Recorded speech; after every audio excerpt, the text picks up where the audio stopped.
This is Tammy testing, testing.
meeting of the Plan Commission. Ms. Nestor Jellin, if you could please call the roll.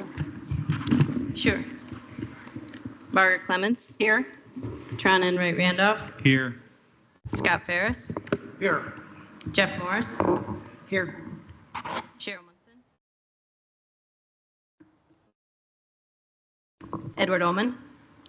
Here. D. Owens. Jerry Pittsford. Julie Thomas. Chris Cockrum. Here. All right, our city representative. And then I'll call the roll on our county commissioners. Penny Githens. Here. Jones. Here. Okay, so at the moment, we do have 5 Plan Commission members in person and a quorum. I do anticipate 2 more members joining us eventually. Okay. Thank you, Jackie. If you could please introduce the evidence for tonight. Sure. I'd like to introduce the following items into the evidence. The Monroe County zoning ordinance as adopted and amended. The Monroe County comprehensive plan as adopted and amended. The Monroe County subdivision control ordinance as adopted and amended. The Monroe County Plan Commission rules of procedure as adopted and amended. And the cases that were legally advertised and scheduled for a hearing on tonight's agenda. Move to approve. Second. I'll call the roll. A vote yes is a vote to approve the evidence. Tron Enright Randolph. Yes. Scott Ferris. Yes. Jeff Morris. Yes.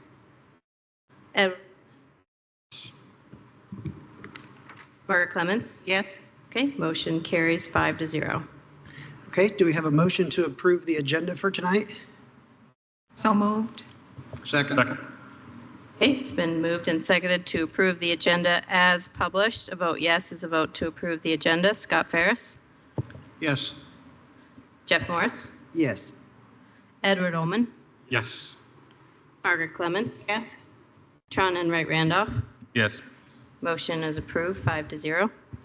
Okay. We have 2 sets of minutes to approve tonight, September 26th, 2024 and October 24th, 2024. Do we have a motion to approve both sets of minutes? Motion to approve. Second. Okay, a motion has been made to approve both sets of minutes as presented in the agenda. A vote yes is a vote to approve both sets of minutes. Jeff Morris. Yes. Edward Ullman. Yes. Margaret Clements. Yes. Tron Enright Randolph. Yes. Scott Ferris. Yes. Motion is approved 5-0. Okay, moving on to administrative business. We have 1 item tonight. We have a 2025 meeting calendar amendment. Jackie? I'll be covering that. Okay, thank you, Drew. On the screen, Jackie has pulled up the meeting calendar for 2025. I'll direct your attention to the lower right-hand corner. There's a number of dates, including October 23rd, November 18th, November 20th, December 16th, and December 18th. All have asterisks next to them. We just recently updated those from the last version that was drafted in October of this year to better accommodate this room's availability with respect to the county council's use of this room as well. And we also wanted to make sure that the plat committee meeting was not held on the same day as a plan commission hearing. So we adjusted those dates as well, and those are the updates. Okay, thank you, Drew. Do we have a motion to approve the 2025 meeting schedule as presented tonight? So moved. Second.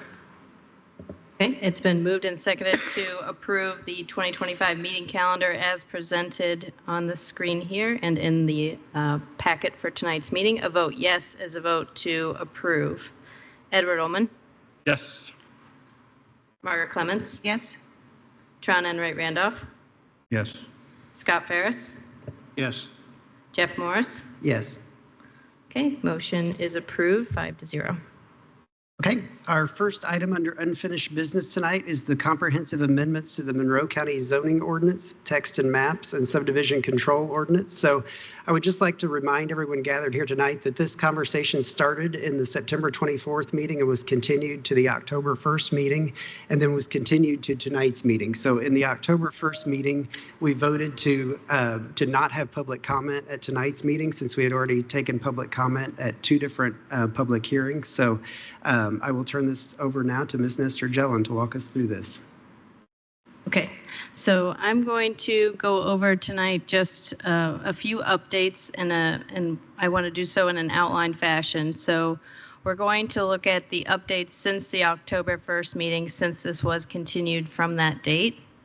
These updates include work session summaries that the Plan Commission held and tabled zoning map changes for the Plan Commission review. I want to also note for the public the topics for future amendments that were brought up during the work sessions. Also, I'll go over the latest draft of the CDO, the version November 15th, 2024 highlights for the public. And then I also have a list of track changes that we've gone through with the legal department between Friday to today that I will go through one by one and make sure that everyone's on the same page. And then at the end, I'm looking for either further discussion or a motion to forward the CDO to the county commissioners for a vote. Okay, so the work session summaries, the Plan Commission met over 4 working sessions. The recordings are online through the events calendar and also on the webpage, monroecdo.com.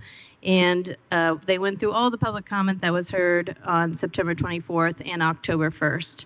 So either the information that was held, the information that was posted during those 2 meetings were either put before the Plan Commission, or we also have on our monroecdo.com webpage a Q&A from the CDO hearing. So we tried to cover everything, including the testimony, written feedback, zoning changes, etc. So the Plan Commission voted to they voted in one of 3 ways: to have staff make the zoning map or text change as requested or in some specified way, to have staff table the topic until after adoption of the CDO, or to not make any change at all. I highlighted the have staff table the topic until after adoption because that is something I'll point out as just some updates to the public of what we will still be working on, even if the CDO goes in its present form. So first, I want to pause at the tabled zoning map changes. I appreciate each and every one of you going through all the zoning map changes. There were a few that we tabled and did not come back to with a request that staff get more information. I feel confident in the one in green on the screen because we had a chance to talk to the owner, that we could discuss this one if you would like to see one more change to the zoning map. And this was 1801 East Smithville Road. They're currently drafted to be zoned rural neighborhood, and they're requesting to be zoned limited business. Is this something that the Plan Commission would like me to go over with them? I think it would be beneficial. Okay. Would it be easiest if I shared my screen, or do you want to share your screen? I can share screen.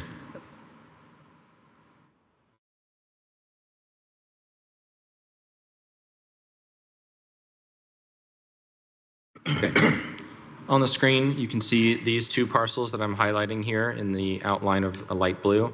This is all 1801 East Smithville Road. It's currently drafted as being zoned the rural neighborhood district. It's currently zoned under the current zoning ordinance as suburban residential. And through staff's research pre-1997, which is the current zoning ordinance, it was zoned limited business. A lot of this area in this region of the county was zoned limited business. So talking with the property owner, as well as looking at the deed record, as well as looking through aerials that show that the existing structure spans both of lots 2 and 3 of this subdivision. It was determined that the lots are combined for planning and zoning purposes and have existed as such for quite some time. So the petitioner states that the property has been operating as a business through time, and they're just hoping to ensure that through this rezone process that use can remain conforming with the district.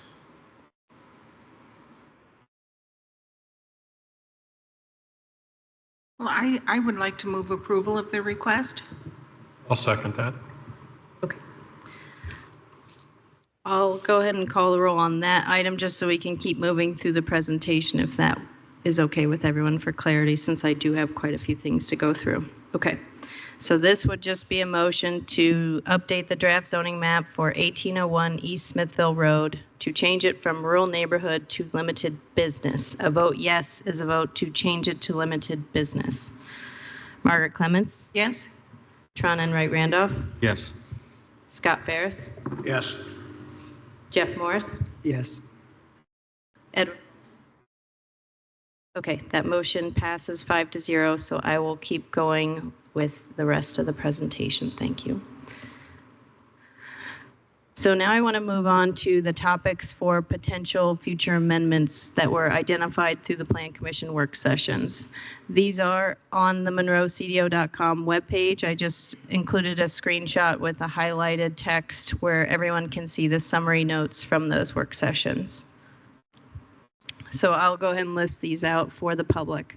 So these are future amendments that we would take after the CDO's adoption and that were not addressed in the current draft. So number one was the sliding scale requirement for the 25-year reservation of the parent parcel. Number two is to review impervious cover maximums proposed in the AGR zoning district. Number three is to review the new 50-foot front setback from the Lake Lemon normal pool elevation. Number four is to review the new landscaping requirements under the CDO and see where changes need to be made. Number five was to amend the lighting chapter for possible applicability to residential development. Number six was to review the PUD open space requirement of 25% and related PUD standards.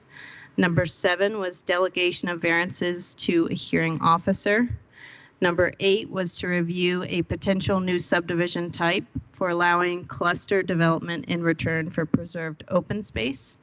Number nine was a review requirement for sewer versus packaging plants, specifically for subdivisions.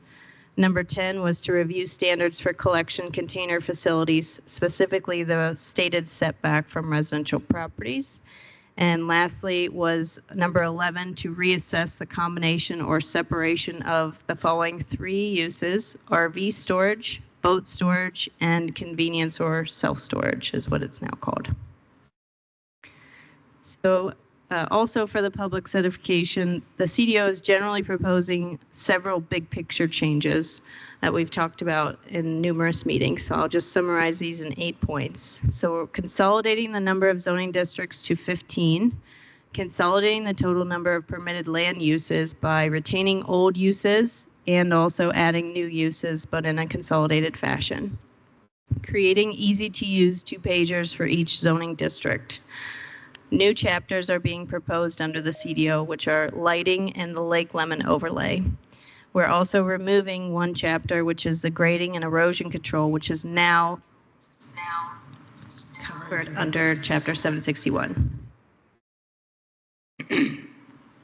Number 6 is that we're aligning the CDO with updated state statutes. Number 7 is we're making sure that subdivision applications can be accepted now with just soil surveys and specification sheets from the health department as opposed to actual septic permits. And number 8 is that we're clarifying the different subdivision options and clearly identifying their specifications for review. So now I want to go over the track changes that we've gone through with the legal department between the last posting of the CDO online and today. We have been continuing to meet with the legal department to go over the CDO just to make sure that every change that we can make to make this a better document is made before you send it off to the commissioners. What I'd like to propose is going through each one of these, and you all can decide or stop me at any point to say whether you would like to vote on those individually or if you would like to have me go through the entire list. If I could interrupt you, Ms. Nesterjelen, I just want to state for the record that Mr. Pittsford has joined us. Yes. My apologies for being late. Took me 15 minutes to drive from the south end of town. Okay, so the handout that I have here is also made available at the side table. I did print out extra copies, but I'll go through these individually as well so that everyone is made aware of the changes. So number 1 is we've updated the 2-pagers to correct any grammar or text error changes in order to match the permitted land use table. With there being essentially a duplication of the use table within each of the 2-pagers, we recognize that's going to be extra staff time to keep those both updated, but we think that the benefits outweigh the cost of doing so. So these changes were made to directly update it from the land use table. So I'm going to skip down now to the use table.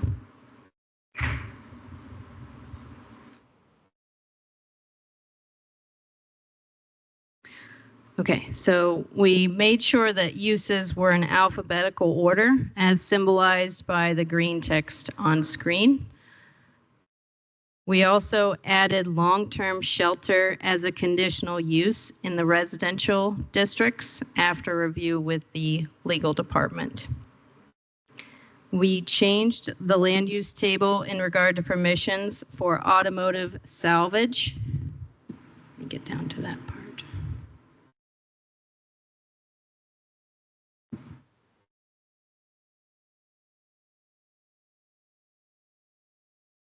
And we, so the change under automotive salvage is that we moved it as permitted with standards from the airport zone to the mineral extraction zone. And then we changed the commercial mixed use to allow it in the light industrial and heavy industrial zones with permitted with standards, but we removed that from the limited business zone. That was due to a review of how it's currently drafted under the ordinance, and we think that that may have been an error. Okay, now I'm going to move on to some changes for standards of permitted uses. Some of these are grammatical or just clarification. So the first change was to the temporary or seasonal activity, just making sure that it was clear that we were asking for a certain type of an ILP. The next change was to the logging or forestry operations use.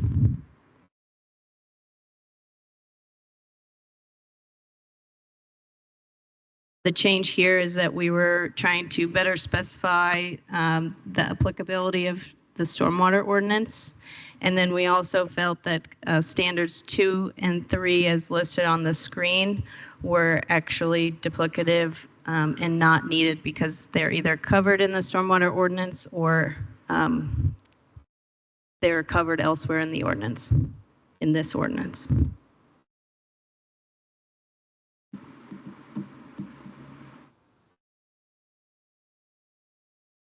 Okay, and then I'm going to move down to the accessory dwelling unit and detached accessory dwelling unit change. I just want to make sure this is a change we made throughout, but we've updated the language with the state statute language. So septic systems are known as on-site sewage systems, and sewer systems are known as sanitary sewage system. So we made that change throughout. The next change was to the home occupation use. These track changes are largely due to the reorganization of this from the definition section, which is how this use is currently drafted, up to the standards for permitted uses. So this would make it a little bit easier to use to know to go to the land use table and then immediately to the standards for the use. So these are not changing drastically from what it currently is. We're just providing more clarification of language. The next change is in regard to the long-term shelter use. So since we added this as a conditional use in the residential zones, we wanted to make sure that there were use-specific standards. So we added number 1, that each facility provide a minimum of 300 square feet of living space per resident, and number 2, in the residential districts, the facility shall be similar in size and character to the surrounding neighborhood. The next change was in regard to residential facilities for individuals with a developmental disability, as well as the residential facilities for individuals with a mental illness. So similar to the long-term shelter use, we added that the facility shall contain 300 square feet of residential space per resident, with an example. For example, a 2,400 square foot residence can accommodate 8 residents. And then we double-checked the Indiana code reference and the Indiana administrative code reference and applied that here. And we made similar pretty much exact changes for the both uses. Okay. And then the next use is related to the self-storage use. We had originally drafted this with a requirement that solar panels be required on the rooftop of self-storage units. And we have spoken with the legal department and removed that condition. So that is number 2 on the screen. The next change was to the automotive storage facility impound lot.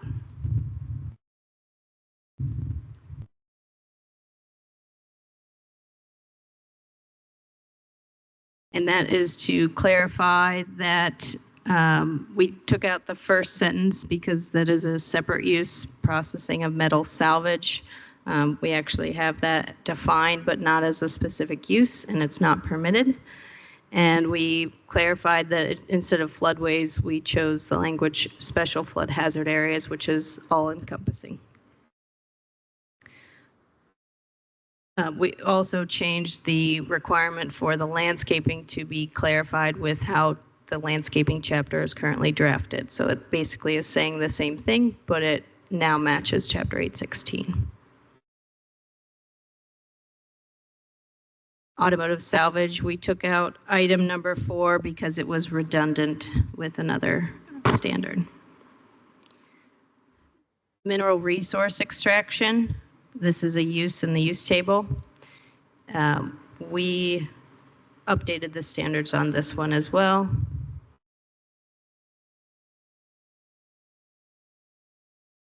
Those changes include making sure that the bond for any roadway damage would be made out to the highway department, and that we added a standard for wheel wash facilities.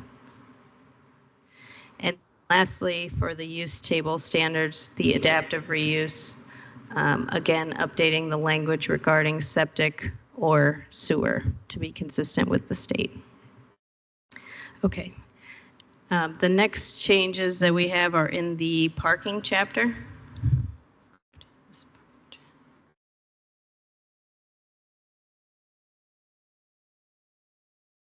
And this is in regard to the electric vehicle requirements for off-street parking or parking lots.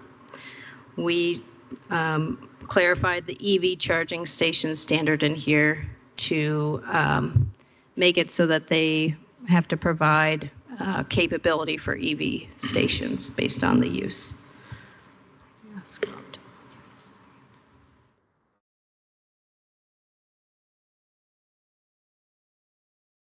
Right here, so that the location of such spaces shall be shown on the approved site plan instead of saying it or by planning staff. And then throughout the document, I won't scroll to each instance of this, but we fixed reference to what we're calling reference to the urban area boundary, which is a defined term by the Bloomington-Monroe County Metropolitan Planning Organization. And the purpose of having this this defined in the CDO is because certain improvements such as sidewalks or street trees or tree canopy preservation is being prioritized within that defined boundary. So that's something that we picked up and utilized, and we made sure that terminology was consistent. And then I've already talked to you about the sanitary or septic discussions. The next change is that there was a requirement for any development within the airport noise sensitive area that they record an navigation easement to the airport. After review with the legal department, we decided to take this language completely out. So the document that was listed as, I think it was 821-10, has been removed in full. And then lastly, we have gone through the definition section, and we've alphabetized different definitions to make sure that they're consistent with the rest of the definitions. We've removed any duplicate definitions, so there's some strike-through text of duplicate definitions. We did update a definition for the residential facilities for the mentally ill, which I'll go through.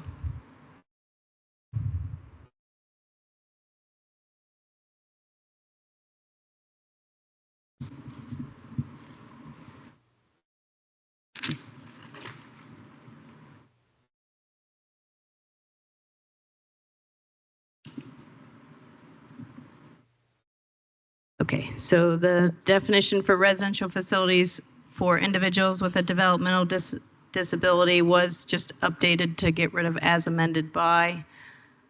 Since that's in the beginning of the ordinance, we don't have to state as amended when we list any Indiana code that is inferred based on the beginning of the CDO. For the residential facilities for individuals with a mental illness, we have updated this to read a facility providing 24-hour residential care and mental health services in a protected living arrangement for not more than 8 residents plus staff in the residential zones and not more than 16 residents plus staff in the business zones. The residents must be screened and deemed to be experiencing mental illness. For purposes of this use, mental illness is defined as a psychiatric disorder that substantially disturbs an individual's thinking, feeling, or behavior and impairs the individual's ability to function. And this is in line with the state requirements on this. And then I've already discussed the urban area boundary. That is we changed the definition of that just to match what the MPO utilizes for that definition. This is what we're using for sewer. It's showing up as new text, but really it's just been alphabetized. Apologize for that.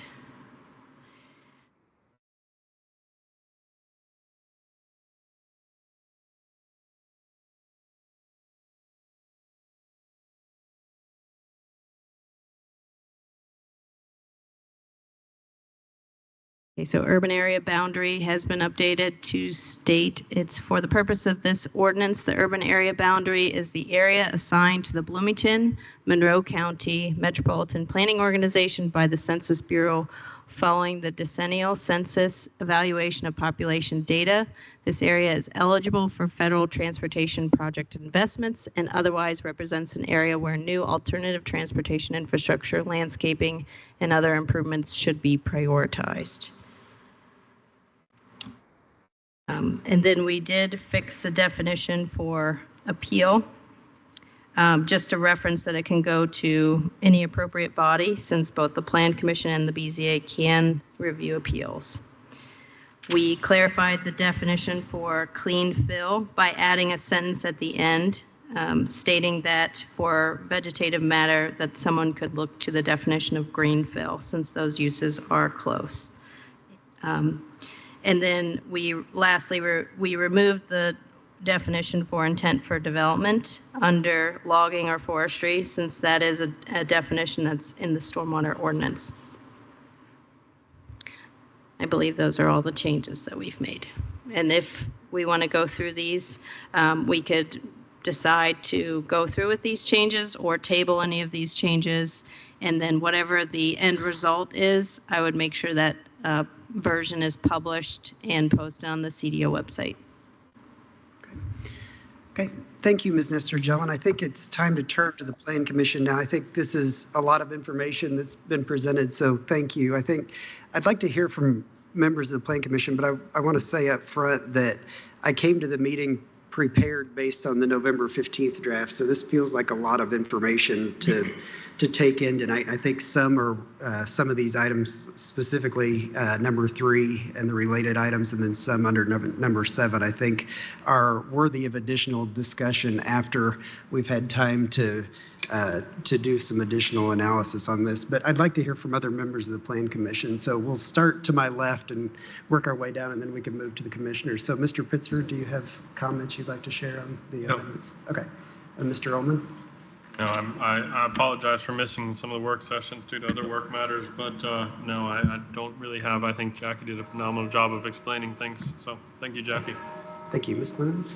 Well, I think that the edits that have been made after November 15th are new information that we haven't had a chance to discuss, and I'd like to table these until we have an opportunity to consider them more fully, but that should not prevent us from passing the CDO that we had discussed through November 15th.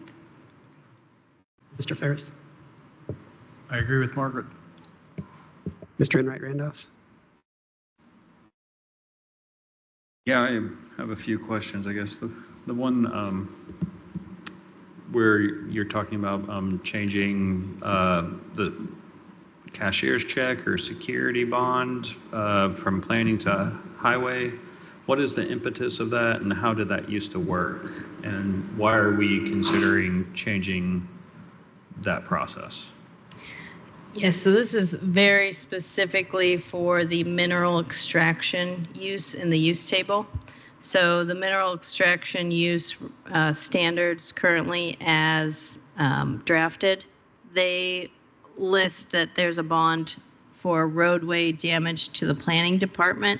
So we updated that language to say that that roadway bond, since covered under the highways ordinance, would be the highway department's responsibility to assess that amount. Okay, and we had recent discussions about other types of improvements, so I just wanted to thank you for that. Good clarification, yes. Yeah.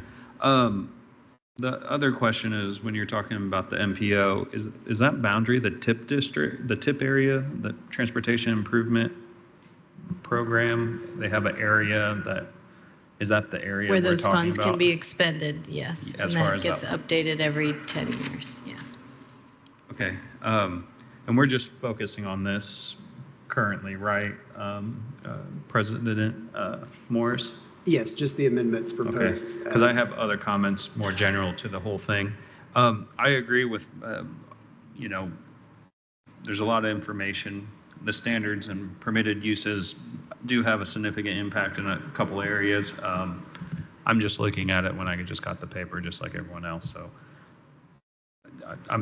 If we pass something today, then tabling this doesn't really matter because we're passing something. Then to go through a whole nother process where we bring amendments forward and everything is a whole no kind of go around. So I don't know where I stand currently. I think you explained everything well, but I'm just kind of taking it in. So that's my comment. Okay, thank you, Mr. Enright Randolph. And I think one thing to point out for members of the public too, when you mention additional amendments, I think we've already identified in our work sessions that we would have additional amendments. So I think to me, this feels like one more to add to that list that Jackie presented earlier. So Commissioner Jones, do you have any comments? Not at this time, thank you.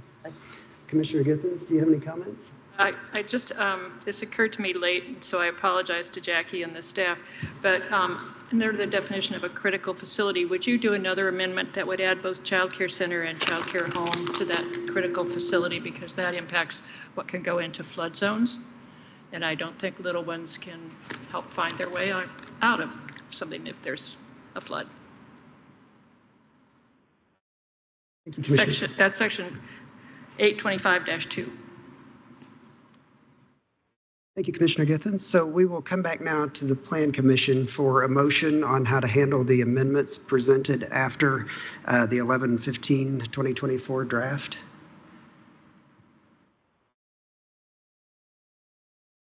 Yep, Mr. Ferris. Motion that we tape items 1 through 7 of the proposed edits and have them considered in a future amendment. I second that. Okay, it's been moved and seconded to table the edits that were presented today between the Friday draft 11/15 until today for possible amendment after the CDO is passed. A vote yes is a vote to table these items in full. Jerry Pittsford?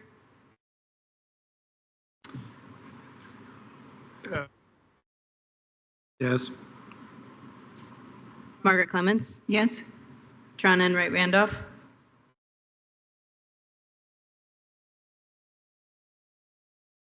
No. Scott Ferris, Yes. Jeff Morse, Yes. Cheryl Munson. I don't know if Cheryl. Okay. Edward Ullman, Sorry, Jack. Say what meeting this would be tabled to? no, not yet. I think the list of topics for potential future amendments from work sessions, this 1 through 11, I would add this to this list, and then at the new year for the admin work session, we're going to prioritize these and take them in that order. So I don't have a date yet. So it wouldn't be visited until probably January. Correct. I'm going to vote no. All right, so that motion did fail by a vote of 4-2. Okay. Does anybody else have another motion they would like to make? I think alternatively, we could work through these items tonight and potentially pass some of them. Two, did that succeed, the motion? 4 were in favor of tabling it and 2 were opposed. Yeah, it has to be a majority. Oh, sorry. We need 5 I to see, approve. I see. Okay, We're missing 3 members of the I planning see, commission tonight. okay, but we of still need course. 5. okay. Okay, not hearing another, yeah, Mr. Sorry. Ullman. I don't know what the proper conduct is in a situation like this. I would be willing to change my vote, but I will say it's a struggle because I know that the longer we draw this out, but it's also hard because I agree, I'm in full agreement with Margaret and some of the other comments that have been made that we want to make sure we get this right so I'm happy to change my vote so that we can continue moving forward and then we all can come back to these 11 plus 7, 18 points all at once. But I don't know how to do that. I can call the roll again if that helps. Is that If someone agreeable wants to to make a people? Is motion that again. okay? I'll repeat the motion. Mr. Okay. Schilling, is that acceptable? Or do we need a whole new motion? Mr. Schilling, is it acceptable to call the roll again when we have one person who changes their mind on the way they'd like to vote? I believe so. Okay. Ms. Nestor Jelen, if you would call the roll again. Okay, so the motion I'll call again is to add the edits made after 11/15/2024 posting of the draft on the CDO website. We're going to add those list of edits to our topics for potential future amendments to a future Plan Commission work session. And that date is to be determined in the new year. A vote yes is a vote to table items 1 through 7 plus an added 8 review critical facility use by Commissioner Githens. A vote yes is a vote to table. Edward Ullman. Yes, with a heavy emphasis on your comment about prioritizing this for the first admin meeting possible, if possible. Okay. Jerry Pittsburgh. I could change my vote and really create a situation, but I won't, yes. Margaret Clemens. Yes, Trina and Wright Randolph. I have to make a comment because based off the assertion that we're going to address everything and get it all fixed, and it's taken us about 27 years to be at this point to address it now, I'm going to have to stay stern and vote no.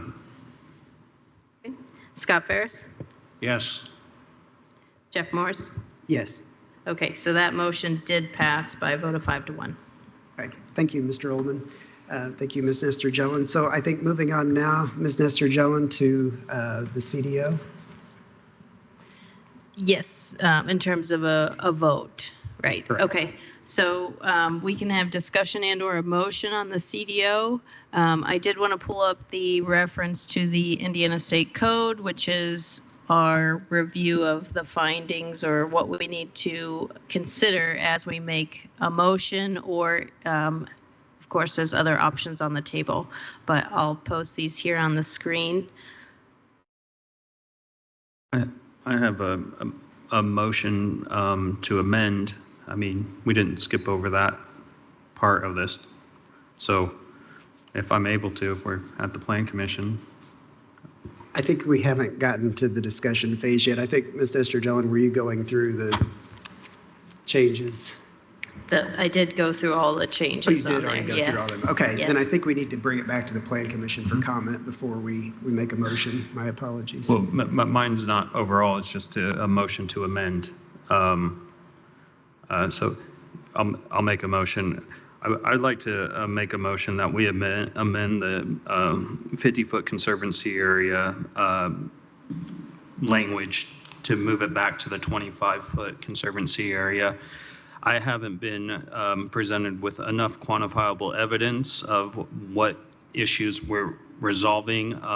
I would like to see kind of an itemized list of, how this problem grew to the point that we need to double the conservancy area. All of these things compound into a bigger issue where we're limiting the property that's buildable on property. So if they aren't able to make contiguous buildable area, then they have to go through a variance process. So if they are pre-existing and fall within the conservancy area that we're talking about double, and we're talking about the larger contour doubling, so it's not just 50-foot radius, it's the closed contour and buffering out to 50 foot. That can be I've done some quick GIS analysis that can be 0.25 of an acre. It can be higher than that, it could be less than that, but the fact is I don't understand why we're making this change. We adopted a change or a stormwater ordinance that has the provision in there where if it's a drainage concern, stormwater concern, then that ordinance or that compliance would have to be addressed by the drainage board. If we build this into this document, every single property that's pre-existing that falls into these buffers will have to go through a BZA process.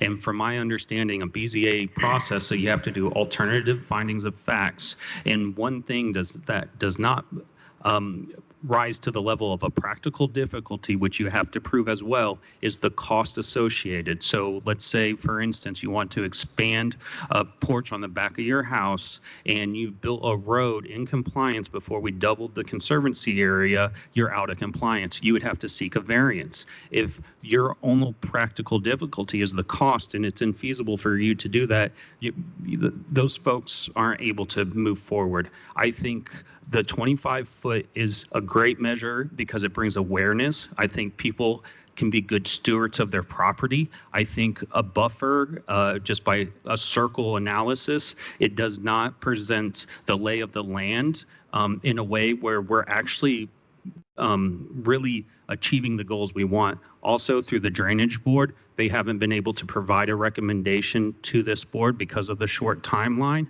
And also, there's been discussions and information provided to the drainage board that the stability of the 25-foot conservancy area is intact. So again, I don't understand why we're going to double this, and I want to offer a motion that we walk that back, leave it at the 25-foot, and I hope I get a second. Okay, thank you, Mr. Enright Renouf. Before we continue, just for my own organization of the meeting, could I see a show of hands from any Plan Commission members who intend to make another motion for amendment, just for my own sake? One more. You have more? Okay. Okay, so we've had a motion. Do we have a second? Second. Okay, it's been moved and seconded to change the section of the CDO draft 826-3, karst feature delineation and development requirements. This would be for part 2. So the requested change is to change the language that states encompass the entire sinkhole and all of the area within 25 feet of the largest adjoining closed contour. And that would be the amendment in full. So a vote yes is a vote to change 50 feet to 25 feet, as noted on the screen otherwise. Margaret Clements, No? Tron Enright Randolph, Yes. Scott Ferris, No. Jeff Morris, I'm going to vote no, but I'd like to briefly explain why. And that is, I think this is worth consideration, but I think this is something that we need Kelsey Thetonia or someone else in Stormwater to weigh in on. And it's not that I'm not trusting you, Mr. Enright Randolph, but I think that's an opinion that we would need before I'd feel comfortable. President, Plan Commission, Jeff Morrison, our director and assistant director has attended some of those drainage board meetings. I'm not sure if they want to affirm anything I've relayed, but Yeah, but Commissioner Jones, I see your hand. Yes, I'm also a member of the Drainage Board, and I do remember extensive discussions about this topic, all of which were brought up by Mr. Enright Randolph. And while the board did not ever take an actual vote on this, there was no real indication that I was aware of from the board that they had problems. I mean, obviously, in the Stormwater ordinance, they're happy with the 50 feet. And I think that it really makes things a whole lot less confusing for the community and the plan department if the two ordinances are consistent with each other. Thank you, Commissioner Jones. Could you continue calling the roll, Jackie? Sure. Edward Ullman. I'm really unsure. To be honest, this is not a discussion I was expecting tonight, and so I really haven't put enough thought into it. And I think for that reason, I prefer to abstain from voting. I could swing both ways, and I'd rather just abstain. Okay. Jerry Pittsford. I'm going to vote yes. And just as a point of order, if we're going to have discussion, let's have it before we call for the question, please. All right, so the motion did fail, so I have 2 yeses, 3 noes, and 1 abstention. Okay. I think as we've been tending to do with some of these topics that feel like they need more discussion, I would entertain a motion if somebody wanted to add that to the list of future items to look at. I will happily make that motion to add the discussion about KCA adjustments from 50 feet to 25 feet to the existing list of, I believe, where this will be number 20 on the list for revisiting in the new year. Second. Okay, it's been moved and seconded to add the KCA delineation as a list of possible future text amendments and for future work session discussions. A vote yes is a vote to put it onto the list for future consideration. Margaret Clemens? No? Trent? man, we're short some members today, aren't we?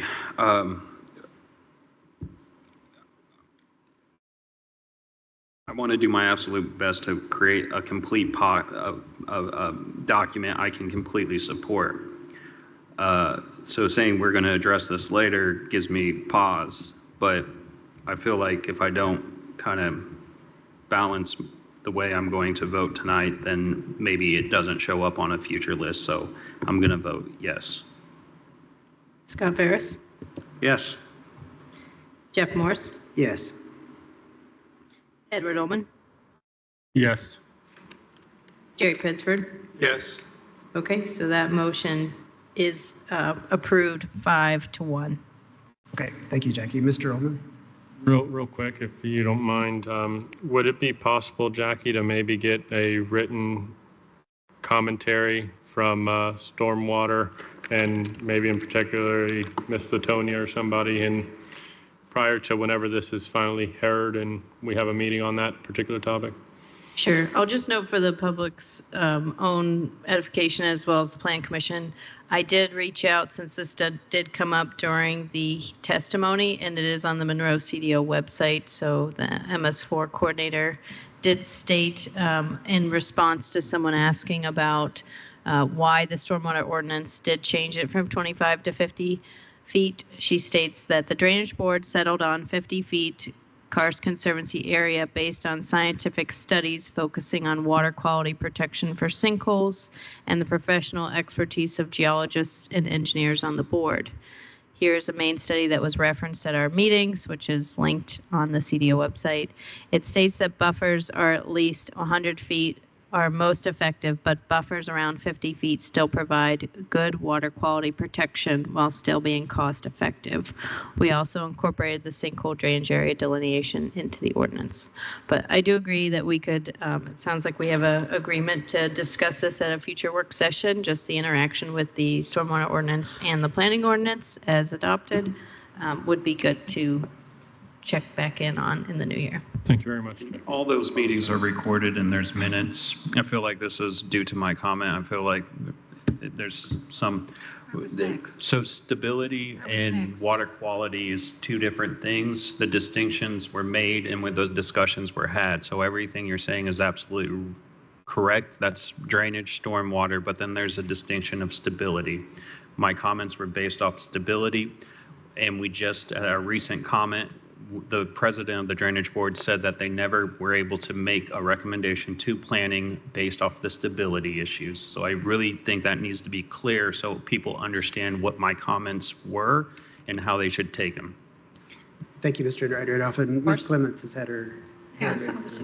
Yes, so I would just like to state for the record that we considered this very subject at the Ordinance Review Committee, and the decision by the Ordinance Review Committee was to unify the stormwater rules with our own, and that although Mr. Enright Randolph may not agree with it, you know, it's been debated, we've been informed. We discussed it during the CDO ordinance discussions about the changes. And I'd like to call the vote again, just because I think we've asked this question, we've been informed, and I don't personally want to have to reopen it again. We have other things to do. So, Mr. Schilling, I'm not sure what's proper procedure. We've had a motion and it's been approved, and now we've had a request for another motion with it. What is it, the second motion different than the first, or? Well, it's, no, it's not. It's just that it wasn't really open for discussion, like Mr. Enright Randolph was precluded from discussing the item after the motion was made, and yet he continues to discuss it after the motion was made. My name was, Excuse me. Yes. My name was invoked, so I feel, Okay. the Ordinance Review Board is a smaller group of the Plan Commission. My comments were based off of the stability in quantifying this to understand exactly what precipitated this change and what reason we're changing this. The full board hasn't discussed it. We didn't discuss this in our CDO discussions either. It has been brought up at the Ordinance Review Committee. If you're wanting to make a motion to remove it from being tabled to discuss as a full Plan Commission, the full Plan Commission hasn't discussed this. We can move on. All we're doing is having a second bite of the apple, and there's only, what, 20 bites so far? Ms. Nestor Jelen, for the record, did we have this in our November 15th discussion of the CDO? Or is this a new item that should have made it onto this list? No, so what I've put in front of you is the draft that's the November 15th draft, and what's in there is that it's 50 feet currently as drafted. Okay, so we did discuss that. We have discussed it in the past, but I think the last motion that I took a roll call on passed that we would discuss it in the new year at a Plan Commission administrative meeting to see if it was a possible future text amendment. No changes are being made at this point. Okay. Thank you, Ms. Nestor Jelen. Then I think based on that, I'd feel comfortable moving forward with the motion that was just approved. So I think, Mr. Enright Randolph, you said you had another amendment. So if you could share your idea and let's have a discussion and turn it into a motion. And I've been fighting this all day. I want to support this. I feel like the two biggest changes was that conservancy area and then the moratorium. And I'm going to offer a motion to change the moratorium to 15 years versus the 25. And I feel like I can maybe get behind that document with this type of substantive change. Without, it's just not going to be anything I can support. With that said, I want to address these issues that we have now 20 of that are concerns. It took us 27 years to have this conversation. I know that planning is going to prioritize it, but none of those things are guaranteed. So my motion is to reduce the moratorium from 25 to 15 years, because I think that's reasonable. If you're 18 years old and you just have a child and 15 years later, you have enough property to give them a little slice, they're going to be 15. So that's 3 years for them to prepare for that. I don't understand how 25 is quantifiable. So I'm doing my best to try to find a balance. So my motion is to reduce the moratorium from 25 years to 15. Okay, before we ask for a second, I'd like to open this up for conversation. So Mr. Ferris, do you have any comments? As we have stated in the past, we have said this is a very complicated topic. If you look at the history going back decades, it's a complicated topic. Okay, and I am not prepared to take and vote one way or another on this until we have further discussion, and that's why we kicked it to the beginning of the year so we can have a better discussion, all sides considered. So I will take and vote no if this motion moves forward. Okay, thank you, Mr. Ferris. Mr. Gentleman, could I clarify if you could go back to the list of items that we tabled until the new year? Could you clarify that this is on there? I believe it is, but I'd like to double check. Yes, it's number 1. Okay, thank you. Ms. Clements, do you have any comments? I agree with Colonel Ferris. Mr. Ullman? I think I may have a misunderstanding on my own fault.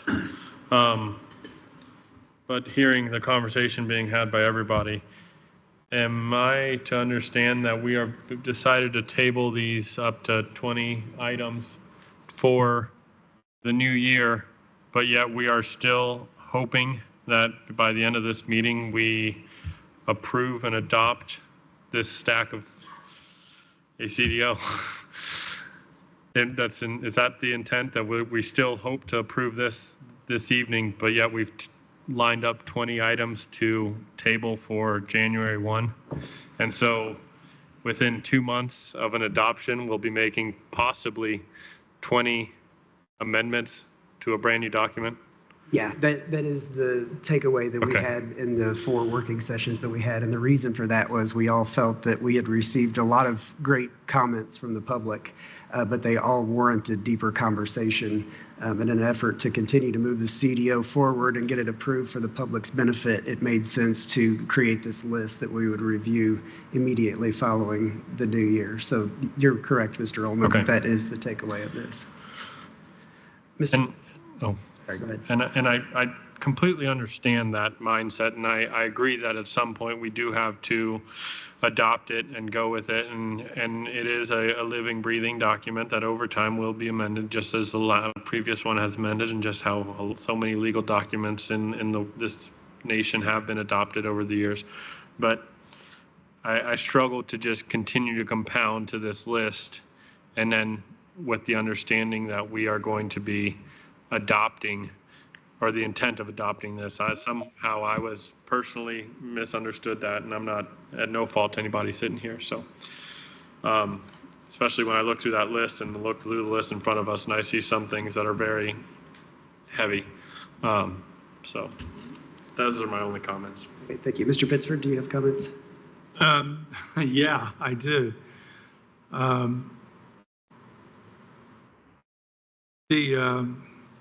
The Plan Commission right now has this document in our possession, and we send it forward to the commissioners. There's not a line item veto for the commissioners. They vote it up or they vote it down. Is my understanding correct, or do they have line item once we pass it? They have the opportunity to send it back to you with comments, and then within 45 days, you have to respond to those comments. And if not, their comments are approved, as an amended part of the zoning ordinance. And if you approve them, then the ordinance is approved. Okay, but so 45 days, if we don't act, then their comments become part of the CDO. Yeah. If you Okay. approve them, they become part of the CDO. If you deny them, then the commissioners would have to, within 45 days, approve their comments. Okay. Well, yeah, because what I'm driving at here is that right now and throughout this process, I felt like the Plan Commission had a fair amount of control over this document. Once it's approved and it goes to the Plan Commissioners, we do not have that kind of control. And then you're going to say, well, we have 20 things we'd like for you to change. We have 9 people on the Plan Commission working with this document. I don't know if you have all the. When we send it forward, 3 people make the decision. When I look at the track record of some of the recommendations from the Plan Commission that were positive to the commissioners that then were voted down, I don't have much confidence that even a majority of the people supporting these amendments will get them approved by the 3 members of the county commission. That's my concern. Thank you, Mr. Pittsford. Commissioner Githens, do you have any comments? Oh, mine was about the previous item. When you talk about bringing Ms. Tony in to talk, she's actually leaving the county employment soon, and so I don't think she'll be available. Thank you. Commissioner Jones, do you have any comments on the topic of reducing the 25-year moratorium to 15 years? Yes. That was first discussed when I was first elected to the county council, which was 12 years ago, almost 13 years ago now. And a lot of consideration went into it. The reason that we decided to look into this and try to come up with a solution, the problem was that there were many farmers who wanted to be able to give a small piece of property, usually to their children, sometimes their parents, something like that, and they did not want to give up all of their property to be developed. They wanted to be able to maintain some agriculture. And that was a big part of what the discussion was all about. And maintaining agricultural land actually is something that we should think about. Without agricultural land, we don't eat. So please don't forget that. The reason we came up with the 25-year moratorium is because that's a generation. And we kind of felt that we had solved the problem for the current generation, and the next generation could make their own decision. This is what the process was. It took a long time, was very thoroughly discussed. Lots and lots of public opinion was considered. This was not a decision that was lightly taken. Thank you, Commissioner Jones. So we have a motion on the table. Do we have a second to that motion, which was to reduce the 25-year moratorium to 15 years? I'll second. Okay, Ms. Nestor-Jelen, we have a motion and a second. If you could call the roll. Sure. So the motion on the table is to amend the sliding scale provision, which is in part located in Chapter 831-4, and that is under the Part B B here that I have on the screen, and the amendment on the table is to change this paragraph here to say that the parent parcel remainder shall not be further subdivided for a period of 15 years from the date of recording, instead of what it's drafted as currently, which is a period of 25 years. A vote yes is a vote to change it from 25 to 15 years. Scott Ferris? As I stated previously, this requires further discussion. No. Jeff Morris? No. Edward Ullman? Yes. Jerry Pittsford? Yes. Margaret Clemens? Oh, Tron Enright Randolph? Yes. Okay, so the motion fails 3-3. Okay, so the motion did fail, but we do have it on the list of items to review in the Yes. new year. So coming back now to the Plan Commission, were there any other amendments that anyone was interested in making? Okay, not seeing any, then I think it's time to discuss how to move the CDO forward. So Mr. Enright Randolph, did you have a comment? If we're ready to that, I'll do my final comment, so. Sure, I think we can go down the line to discuss final comments. So Mr. Enright Randolph, you could go first. I guess I'm going to just try to say as simple as possible, and then I'm going to just expand a bit. I want to be able to support the document. There's never going to be a document such like this that I think you're going to fully support every single thing. But I think some of these have huge impacts on people that live in this community, travel through this community, and I think those need to be addressed. Yes, we might talk about them next year. They might move forward. We might get support from this Plan Commission. They might not get adopted to amend. Us as a Plan Commission is the first step in this process. We're a body that can make recommendations, and I can't recommend something I feel isn't complete.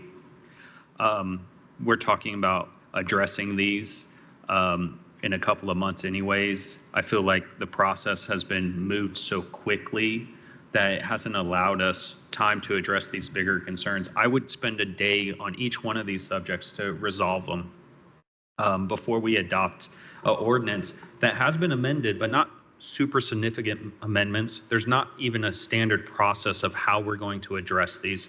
They're all good indicators, positive feedback that we will get to them, but we don't know when that will be either. It's not a done deal. And 27 years we've been dealing with the last ordinance that was adopted. I can't support something that I know the last time we addressed it was 27 years ago to list this large and significant that we'll just get to it. Who knows? And that's it. I probably should have just read what I wrote, but I'm just kind of telling you how I feel and what I think really lightens the onerous burden on our community and the difficulties they are having that we've heard expressed, and I want to address those first. So I won't be supporting this document as is. Okay, thank you, Mr. Randolph. Mr. Ferris? I have been a planner for 40 years. I have developed many plans. No plan is perfect. What is key and essential to a plan is a process that once it has been approved to address changes. And that's what we have been talking about here. You've got a document that's had an endless number of discussions. We personally sat down and went hour after hour after hour on every comment that was made during the public hearings. You can very easily turn this into an endless discussion. This document, 500 some pages, is a good document. Yes, it requires changes, but they can be addressed via the process which has been identified with bringing up proposed amendments, not multiple amendments, an amendment that addresses those 20-some items that have been brought up previously. I support this document. Thank you, Mr. Ferris. Ms. Clements, do you have comments? Well, first of all, I'm very humbled by the community that has taken time and energy over the last many years. It's not just been this last month or last 2 months that people have been involved. We've gone to parks, we've gone to libraries, we've sat here for hours and had and received input from the public. And I'm very proud of the fact that each item and comment of input that our staff so meticulously and wholeheartedly collated and presented to us and drafted into our new CDO, that we deliberated very conscientiously and always aware of our impacts. It's not just, we're all aware of our impacts and the impacts of our decision. And we did sit through the CDO comment session with Mr. Enright Randolph present for all of those until he had to leave. And we did consider them and we came to conclusions as a body. And what we have before us, it is the result of our deliberative process. And I participated in it. I participated in it wholeheartedly. I'm still participating in it wholeheartedly with the changes that were given to us today. And I'm woman enough to say, you know, there's a lot here that I don't understand and we need to take it to a new session. We didn't have the opportunity to discuss those at our Plan Commission deliberation sessions. But this document, this one here that we've been working on for maybe 5 to 7 years. I mean, I'm ready to, as Mr. Ferris said, trust the process. We've halted things where we think that there's danger so that we can get more information and incorporate it into our deliberations and to make sure that we don't harm people, because we are really interested in the harms that were expressed to us about the moratorium on subdivision of 25 years, such that we decided to gather more information, get the people in the room back to the table so we could hear from them, listen to the people who came up with the original policy, like Commissioner Jones and Mr. Martin, who did not have the full opportunity to express himself during the public comment time period. And he was a prestigious member of the Plan Commission, and because he was limited by his 3 minutes, the entire content of what he had intended to say about that was not included. And I feel that we have been careful to say, this is what we feel comfortable passing on to the commissioners for a vote. These other things, okay, it's time to sit down and get back to work on these things, but let's get something done. Let's pass this CDO on to the commissioners, get this big thing off our desk, and let's just start looking at this. I don't want to get another 500 pages to look through and read through again. You know, I would like to look at these changes and start incorporating those one at a time, because I've been at it a long time and I'm getting tired of it. And it's time to do it. It's time to get off the bench and to get into the game and get this done. So that's what I say. I'm voting for it. Thank you, Ms. Clements. Mr. Ullman, do you have comments? My comments are brief, but I think that a list of 20 or 20 more items that need to be addressed and should be addressed prior to adopting to right out the gate 2 months after adoption to roll out 20 amendments. I agree that the line has to be drawn somewhere, but when we have a list of 20 already, that to me it's not a prepared document. So I'm going to say no. Okay, Mr. Pittsford, do you have comments? Yeah. Founding fathers wrote the Constitution and only had 10 amendments when they walked away from the table.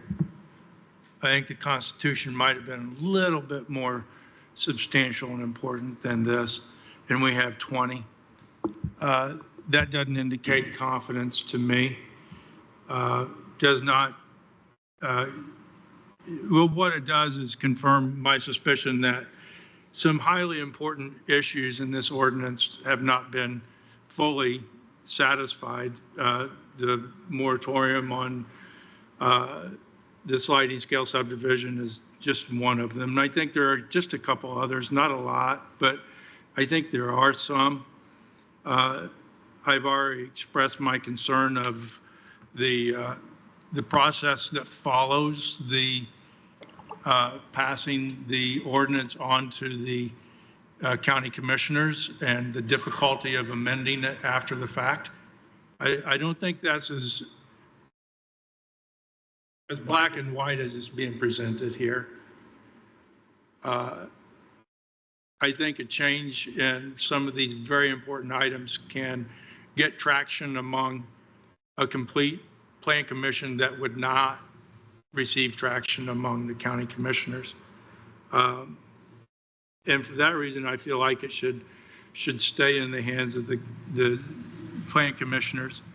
I'm also a little disturbed by the fact that we have 3 members of the Plan Commission absent on the night of this vote, and feel like that without 100% of Plan Commissioners being present to vote on this, to send it forward with a simple majority with 3 voting members absent, that's not the way this is supposed to be done. It's just not the way it's supposed to be done. You know, it's not Washington, D.C., it's Monroe County. And I think we should be a little more subject to the review and approval of the people who we serve. And to vote, to send this forward tonight would not, for this member, represent what's doing right for the people that I feel like I represent on this board. Thank you. Thank you, Mr. Pittsford. I'll turn now to the commissioners, and then I'll make a couple of comments. So Commissioner Githens, do you have feedback? Well, I want to thank the planning department, the plan commission, and the public for all the many, many hours and the very hard work that's gone into this. I agree that this should be a living document and that things can change over time as need be. I am disappointed that some members don't feel like certain things were fully discussed. And I think that you also have to stop and say, if we're going to delay this, how long are you going to delay it? I think we've gotten to a point where we've gotten that paralysis by analysis kind of situation, and I think it would behoove this group to move forward and pass this tonight and make any other changes later on. Thank you, Commissioner Githens. Commissioner Jones, do you have any comments? Yes, I think we're definitely looking at paralysis by analysis. This has been going on for so long. And as far as I can tell, most of what's holding it up are people who don't actually agree with the majority. Now, unfortunately, tonight, you do not have a majority here. So that can keep this from passing and keep this going on and on and on for who knows how long. Because this process started a long, long time ago. A huge amount of work has gone into it. There's been a huge amount of public comment. And just because some people don't get their way isn't a reason to keep it from ever going forward. Thank you, Commissioner Jones. I'll add just a couple of comments. I know I mentioned my opinion earlier in the evening that I think we've put a lot of hard work into this. Planning staff has put a lot of hard work into this. The public has attended a lot of meetings and given us a lot of great feedback. And I would really love to move this forward tonight and for the benefit of the public, honestly. I think The list is on the screen of all the big topics that we need to continue discussion on, but I think it's a lot to ask the public to keep coming to each of these meetings to discuss each of these topics. And I think if we move this forward tonight, we can discuss these topics one by one, and members of the public who are interested in individual topics can attend the meeting that they would like to provide feedback on. So I think this really benefits the public for us to move this forward tonight. However, I do hear Mr. Pittsford's comment that we do have 3 members of the Plan Commission missing tonight, and I think this is a big vote for us to take with 3 members missing. So from what I'm hearing tonight, I don't think this is going to move forward tonight with the 5 people that we have here, 6 people that we have here. So I think a few options. One is we could try a motion to move this forward tonight. We could try a motion to move this forward to the commissioners with no recommendation, or we could continue this meeting to our administrative meeting on December the 3rd in this room, when we would have more members of the Plan Commission present to take a vote. So I see those as our 3 options at the moment, but Ms. Nestor-Jelen, if you see any other options, I would love to hear, or if any members of the Plan Commission have other options. I think that summarizes it. Or I guess a 4th option could be continue it to your regular meeting of the December Plan Commission. Thank you. I have a clarifying question. I thought under some of the process you said that the Plan Commission does have to make a recommendation. Did I misinterpret? So he did say forward it with no recommendation. From my reading of the email, and correct me if I'm wrong, we do have to actually make a recommendation. Is that not correct? Mr. Schilling can correct me if I'm wrong, but we are substantially replacing the ordinance as well as amending parts of the ordinance. Okay. So if we were fully replacing everything, like there was no carryover, nothing similar from the current ordinance, we would have to make a positive recommendation by a majority of the Plan Commission. But no matter what, you do have to vote in a majority fashion to send a recommendation.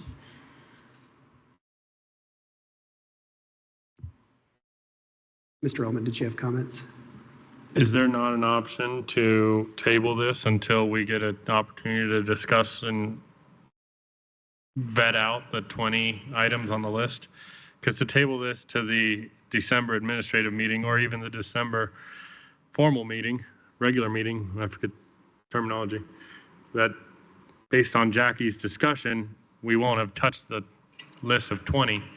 And based on the comment that was had, the biggest reason why some of us are against the adoption of this as it is because we do have 20 bullets that are unvetted. So is that not one of the options, to table this till those 20 bullets get? I think it would be an option if that was a motion you're willing to make. Because I hesitate a little bit, though, because we're, again, missing 3 members of the Plan Commission. I think my preference would be to continue this meeting to the administrative meeting, and then if the full Plan Commission decided that at that meeting, then I think it would be appropriate to go forward with your idea, Mr. Ullman. Point of order. Yeah, Mr. Ferris. If we take this to the admin meeting, and assuming we have a larger complement than what we have now, and at that admin meeting, you have a favorable vote to push this forward to the Plan Commission, does that still have to go to the Plan Commission, or does the admin meeting stand on its own? This meeting would be continued to the administrative meeting. That's what I mean, but if the decision was made via a positive, favorable vote at the admin meeting, is that it, or will it have to go to the Plan Commission after that? That would be if this meeting was continued to the administrative meeting date, it would be a consideration of a regular meeting followed by an administrative meeting. So it could be utilized to formulate a vote to the Board of Commissioners if chosen. You wouldn't have to go to another regular meeting. I would support moving this toward the admin meeting when you have a bit larger complement of members. I second that. I guess, make sure we say the correct verbiage, maybe offer a friendly amendment to that it's continued to the next admin.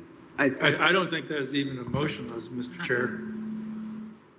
I think the motion would need to be that we are continuing this meeting to December 3rd at 5:30 PM, and then we would start the administrative meeting after this hearing ends. And we make that at the end of this meeting. At the end of this meeting, because there's still business on the agenda for tonight. Correct. We could do it that way. Yeah. So Do we have a motion? I think on this item, I would like to move that we continue this item to our administrative meeting on December, what is it? Be December 3rd. December 3rd. Like to continue this, but then we'll also have to continue this meeting to December 3rd at the end of this meeting. Right, which would be Yeah. a second motion at the end of the meeting. Yes. Is that a motion? That is a motion. I second that motion. Okay, it's been moved and seconded to continue the petition comprehensive amendments to the Monroe County zoning ordinance, text and maps and subdivision control ordinance to the December 3rd, 2024 Plan Commission administrative meeting date. A vote yes is a vote to continue it to December 3rd. Jeff Morris, Yes. Edward Ullman, No. Jerry Pittsburgh,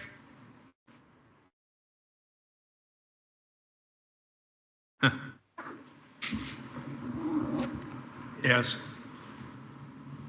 Margaret Clements, Yes? Trona Enright Randolph,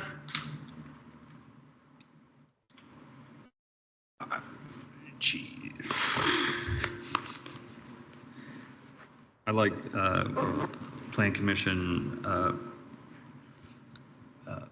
Oldman's recommendation. So I'm going to say no to this, but if we have to come back around, we can to move forward. So no. Scott Ferris. Yes. Okay, the motion fails 4-2. I'll make a motion, and maybe this is a balance, that we continue this to, and I'm sorry, I don't know the December 3rd. Is that correct date? Yes. To the December 3rd administrative meeting, with the first discussion item being, do we want to revisit these proposed amendments? We can choose some or not, but the first question is, do we want to revisit the amendments as a first action item, and then if not, then we can then discuss the CDO as is. Does that make sense? I want to try to balance what, kind of, I'm trying to be very formal today, so I'm going to just say Edward, but is motion where we do have the option to talk about addressing these concerns. I feel like if we could then ask that to the full Plan Commission and see where they stand would be a fair compromise, and that's what motion I'm trying to make right now. So just to clarify, you're proposing that we continue this conversation to December 3rd, and at the end of the meeting, we continue this meeting to December the 3rd. And at the beginning of this conversation, we ask the question if we want to. Here, what I'll do is I'll just say, I would like to motion that we address these amendments at our December 3rd administrative meeting. That's my motion. Point of order. We have already voted on tabling those future amendments to the future. Can that vote be changed through Mr. Enright Randolph's his new effort? I mean, we've already agreed on the items that they're, I'm sorry, this is Yeah, ridiculous. I was under the impression that you tabled the issues that Jackie raised tonight, but that you haven't tabled the topics that are on that list, topics of potential future amendments. These were voted at the work session administrative meeting to table these items to not have staff draft them into the CDO, but they were not addressed tonight. So I guess Okay. I think as it stands, we're under the impression that these 11 items would be discussed after the CDO passes. But I think what Mr. Enright I'm Randolph. going to walk back my motion, and I'm just going to go with the original one. And if we could recall the roll, I'll change my vote because I don't think we'll get the numbers until, and I want to move forward. So then I'll restate the motion that we continue this to the December admin meeting. That's a Is there a motion. second? I'll second that. Okay, so it's been moved and seconded to, again, move the comprehensive amendments to the Monroe County zoning ordinance, text and maps, and subdivision control ordinance to the December 3rd work session date. A vote yes is a vote to continue it to December 3rd. Edward Ullman, I'm still voting no. Jerry Pittsford, I'm not being contrarian, having had the interval to consider that the items for amendment could be neglected. I'm going to vote no. Margaret Clemens, Yes. Shauna and Ray Randolph. I have a clarifying question or procedure question. If we don't come to any vote, what happens? So this item is on the agenda, and you need to either move on to the next item in some way or move it to the commissioners. I have one more motion. Okay. I'm gonna, We're in a motion right now. I'll just stay with vote no, I guess. Okay. Scott Ferris, Yes? Jeff Morris. Yes. Okay, so that motion fails 3-3. Okay, Mr. Pittsford, did you have another motion? I do have a motion. My motion is that the items for consideration as amendments, or let me read the term up there. My motion is that the topics for potential future amendments from the work session be addressed and to the extent possible resolved at the December 3rd administrative work session, after which we would then reconsider approval of the comprehensive development ordinance as presented tonight. Second. You can give that one to. Okay, it's been moved and seconded to continue the comprehensive amendments to the Monroe County zoning ordinance, text and maps, and subdivision control ordinance to the December 3rd meeting, with the notion that before making a vote on this topic, we would return back to the potential future amendments list to try to resolve or reduce down the number of items on the amendments before making a motion for moving it to the commissioners. A vote yes is to move this discussion to December 3rd. Jeff Morris, Yes. Edward Ullman, Yes. Jerry Pittsford, Yes. Margaret Clemens. Question about what does a notion that you have to reduce the number of items, what kind of binding, what is this? Could you explain it to me? My sense is, and Jerry can correct me if I'm wrong, we would be able to, at the administrative meeting, go line by line to see if anyone has any further amendments that they would like to entertain, or a discussion with staff to discuss each of these items further. Yeah, I actually, to be clear, the consideration of the topics of potential future amendments guarantees a conversation of those potential future amendments before a vote can be taken on the comprehensive development ordinance. Whether resolution is required or not remains to be determined by the participation of those present at that meeting. Could I ask, just as a point of information, if no decision is made and there is no resolution, do the members of the Plan Commission still? I do not stipulate any requirement for resolution of any potential future amendment, only a guarantee that they will be considered in advance of the vote on the comprehensive development ordinance as presented tonight. Point of order. Will you put a time limit on that discussion? No, I will not. This could very well, just like it's happened in the previous meetings, be an endless discussion. I will not subject it to a time limit. I'm going to have to vote no because we have discussed these throughout our working session leading up to this.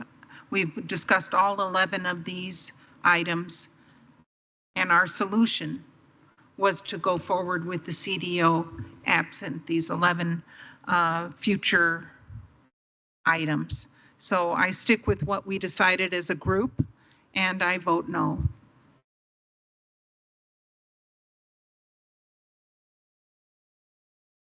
Tron and Wright Randolph.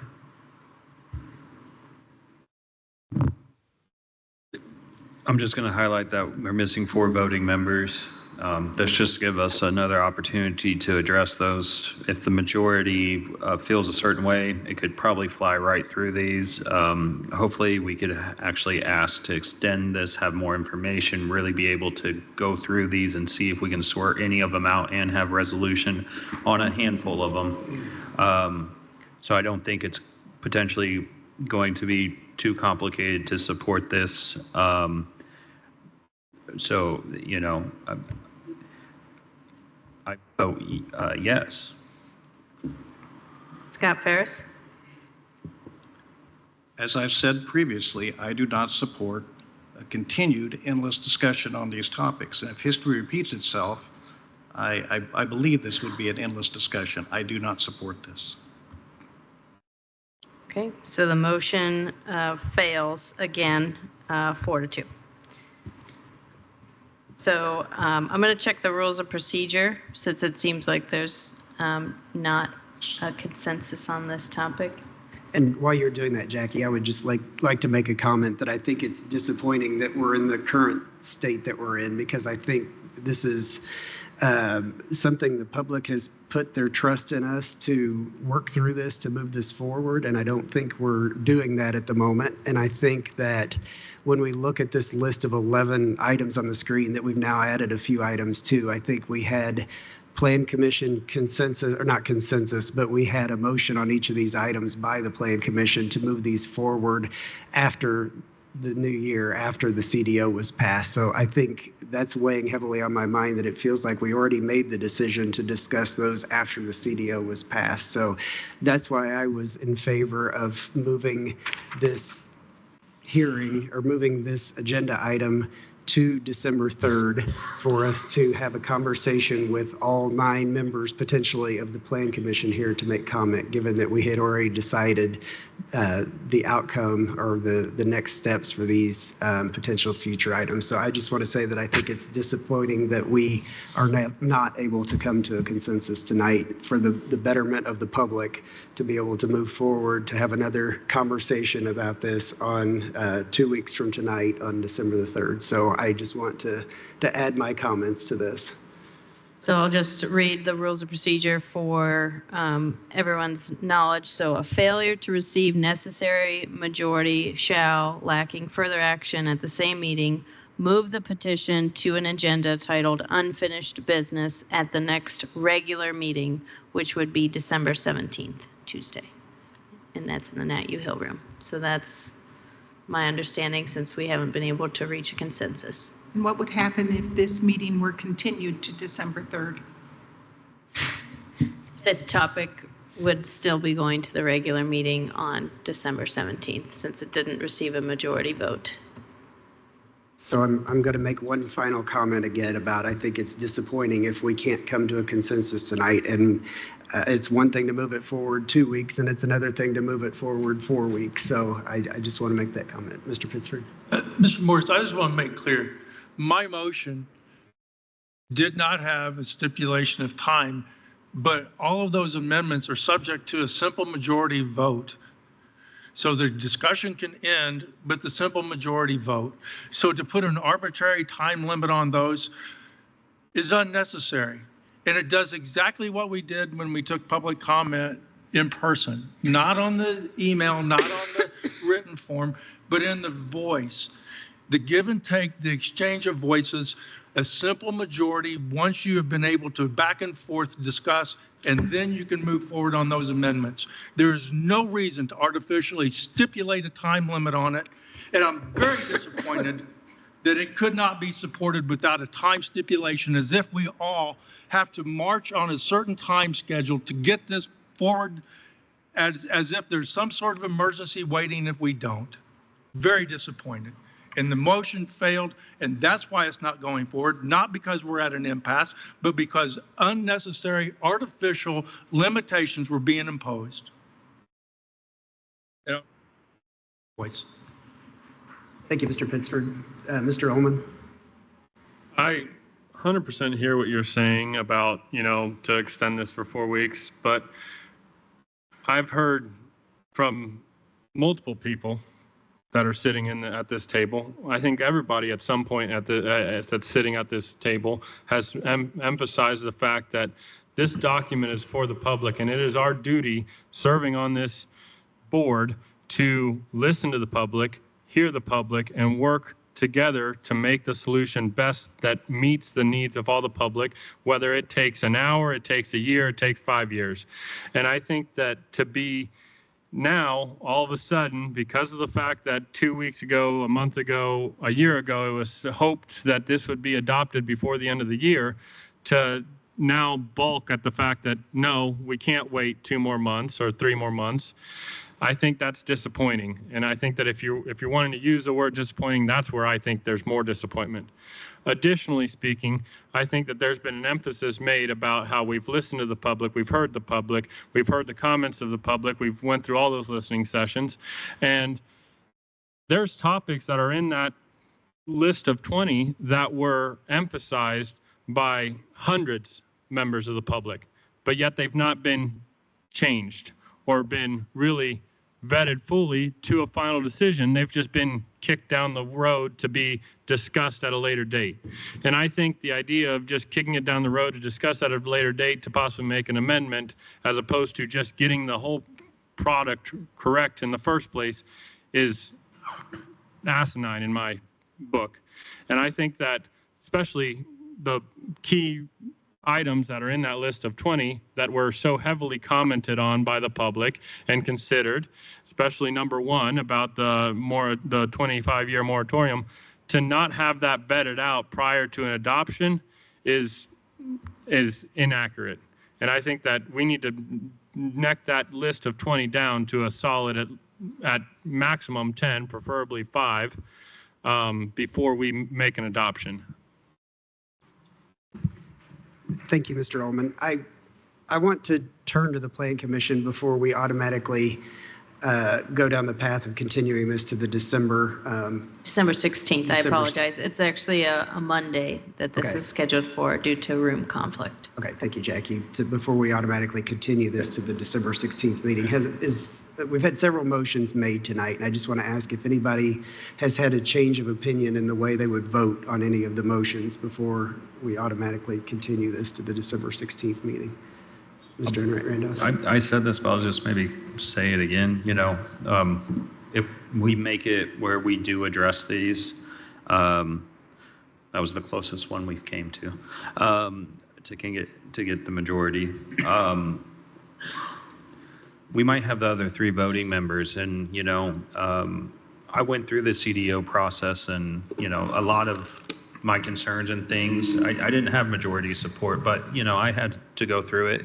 I came just to make sure that there was a quorum so the conversation could be discussed, knowing that I didn't necessarily 100% support it. But this isn't, and I really just have to bring just a bit of attention to it.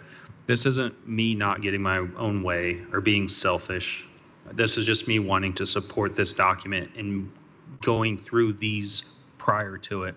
I even offered 2 amendments for me to support a document where there's a lot of things that, if it was a unilateral decision, I would have changed, but that's not going to ever happen. So it's a balance here, and it's what's best for the community and where I think good planning falls. So if we do address all of these at our next admin meeting and the majority comes back, which there was a majority to table this anyways, all we're doing is bringing those voices back into the conversation, and I think that's quite fair. And so I'm wondering if there is any difference on that particular motion, knowing that we might have a full plan commission and we could potentially fly right through these because they've been tabled anyways. And if that majority shows up to vote to table all those, then we just fly right through them. But I'm not going to miss my opportunity being an elected public servant, serving as the Monroe County Surveyor, to say my piece and where I stand so the public understands that.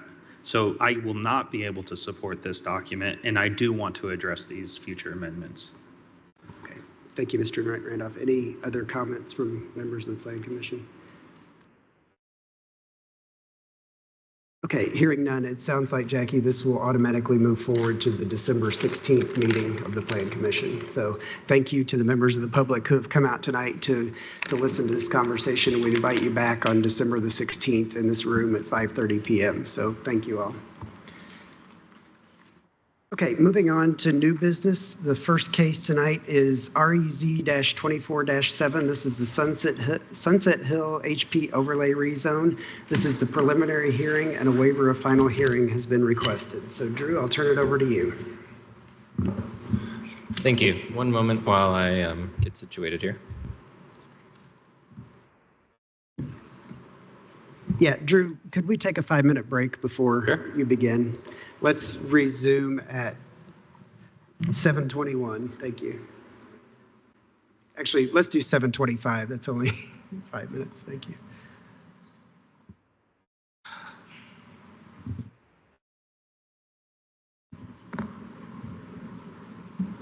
Coming to these meetings all those days, and we came to an agreement, and now we get here and people grandstand. That's not a minimum. I'm disgusted.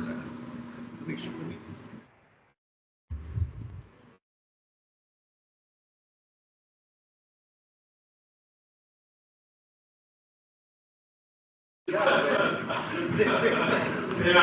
I tried not to share with you very often, but sometimes I can't help it.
2024-7. Again, this is the Sunset Hill HP overlay rezone. This is the preliminary hearing, and the waiver of final hearing has been requested. So Drew, I will turn it back over to you. Thank you. All right, this is REZ 24-7, the Sunset Hill Historic Preservation Overlay Rezone. It initially involved 28 parcels, totaling 17.82 acres in Perry Township, Section 6. Since the initial advertisement of this petition, 3 individual petitioners that were under this umbrella of this rezone petition sent in letters requesting that they be removed from the petition and no longer be considered as part of this petition for the Historic Preservation Overlay Rezone. And those addresses are in your packet. They are 520 South Anna Lee Lane, 1916 West Wiley Street, and 617 South Corey Lane. Those are the 3 properties that have requested be removed from the original petition that involved 28 parcels. Okay. The petition site is located in Section 6 of Perry Township, as I stated. The petition sites are zoned either single dwelling residential 3.5, single dwelling residential 3.5 / planned residential overlay 6, or multi-dwelling residential 15 under Chapter 833 of the Monroe County Zoning Ordinance. The request is to rezone each of these parcels with a historic preservation overlay, which is to follow the defined boundaries of the historic district and only include the addresses / parcel numbers listed in this staff report.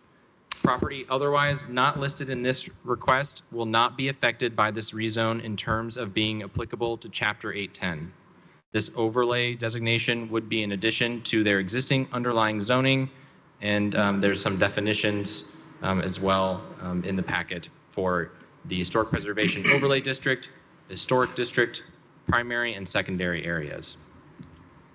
So overall, when being considered for the Historic Preservation Overlay, Chapter 810-3 applies, and it's a list of criteria that must be found in order to be offered for this overlay. It can be one or more of those criteria, and through the Historic Preservation Board of Review's review of this petition, the following items were identified as consistent with the request. Number 1, in association with events that have made a significant contribution to the broad patterns of county history. Number 2, in association with the lives of persons significant in the county's past. And number 6, an example of a significant and distinguishable entity whose components may lack individual distinction. Okay. Indiana Historic Sites and Structures Inventory, the IHSSI County Survey for Monroe County, is made available through the State Historic Architectural and Archaeological Research Database, also known as SHARD. That is a database that indicates properties that have been identified by state survey that have a certain classification and are eligible for an historic preservation overlay. There are 11 properties of the, which would be 25 now, petition sites, containing at least a contributing classification. There is contributing, notable, and outstanding are the 3 primary classifications that are identified on SHARD. A C rating is given to any properties meeting the basic inventory criterion of being pre-1940. Such resources are important to the density or continuity of the area's historic fabric, and that is pulled from the SHARD database details. Contributing properties can be listed in the National Register of Historic Places if they are part of a historic district, but they do not usually qualify individually. And again, that is pulled from the SHARD database details. Here on the screen, we have those definitions that I briefly mentioned: the Historic Preservation Overlay District, Historic District, and then primary area and secondary area. Now, through this process, there have been some property owners in the area that have been concerned about some of these definitions, and there has been some confusion amongst the neighbors as well. I will state that primary area and secondary area, those only apply to a property that receives the historic preservation overlay on it. So the primary area is not the designated property, and then the secondary area is not an adjacent property that's not receiving the overlay. If you are not under the overlay, you are not impacted by Chapter 810. I wanted to make that very clear because there has been some confusion. Okay, so here is Chapter 810-3. These are all of the criteria that have to be evaluated. And again, in bold are the numbers that the Historic Preservation Board of Review identified as suitable with this request. I also want to take a moment to talk about the Chapter 810-7, which is the Certificate of Appropriateness process. This is a process that involves a designated property under the HP overlay. It does not affect properties neighboring a HP overlay zoned property. So there are some restrictions and requirements of a property that is designated under the HP overlay. And those details are here on the screen. They are also in Chapter 810-7 as well as in the packet. It mainly talks about the exterior look or view shed of the property with respect to the structures that are on the property and their deemed historic significance to the character of the property. Okay, so now on the screen we have a visual aid to show you of the properties, which of the properties have the contributing classification, and also which of the properties have requested to be removed from the initial petition. So the right side of the screen is a table. Every property in pink shares the contributing classification. The properties listed in red with the strike through were the properties that requested to be removed after further evaluating the benefits and restrictions that come with the historic preservation overlay. Those are also identified with a X on the map to the left. Also on the map, the properties highlighted with the light blue, those properties are coincide with the properties that are colored in pink. So those are the ones that are listed as contributing in the shard database. Okay, now on the screen, I have the current zoning map.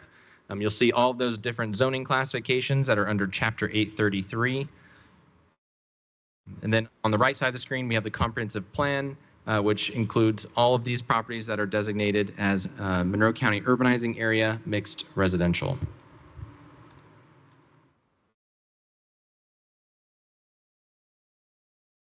Okay. That was a slide that does not correspond with this petition, so I'm going to skip it. All right, so this is the letter that was submitted by the lead petitioner, Susan M. Brackney, regarding the request for the HP overlay, as well as a synopsis of some of the details that were discussed at the HP board review period. It talks about some of those criteria that were discussed previously, including the significant persons, broad patterns in the county's history, and distinctive characteristics of a period.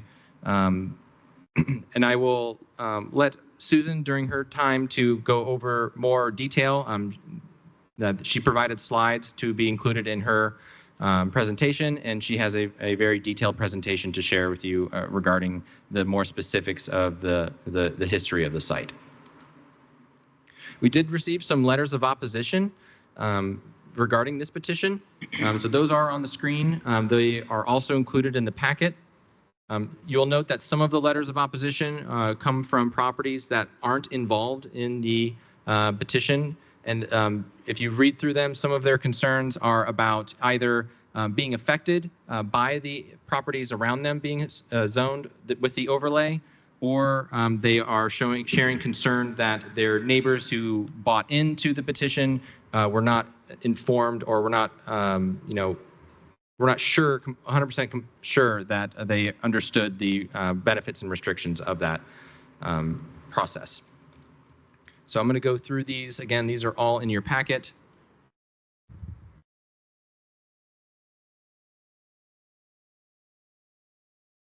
This one was a rather long email, so I had to break it up to get it all on one screen. You can follow the arrows there. Again, this one is also included in the packet.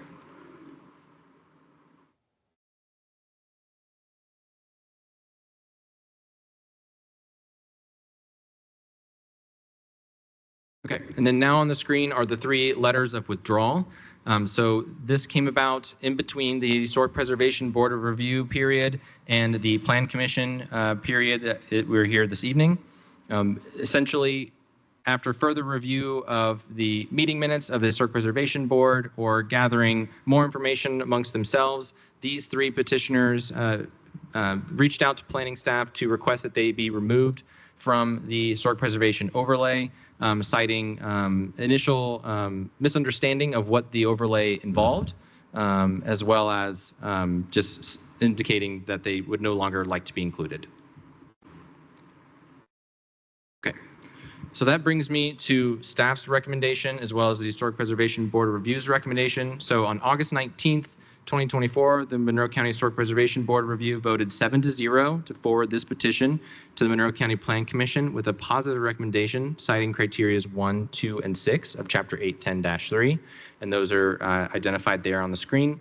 And staff had originally recommended forwarding a positive recommendation to the Monroe County Board of Commissioners on the petition's compatibility with the Monroe County Comprehensive Plan, and then a recommendation by the Monroe County Historic Preservation Board of Review.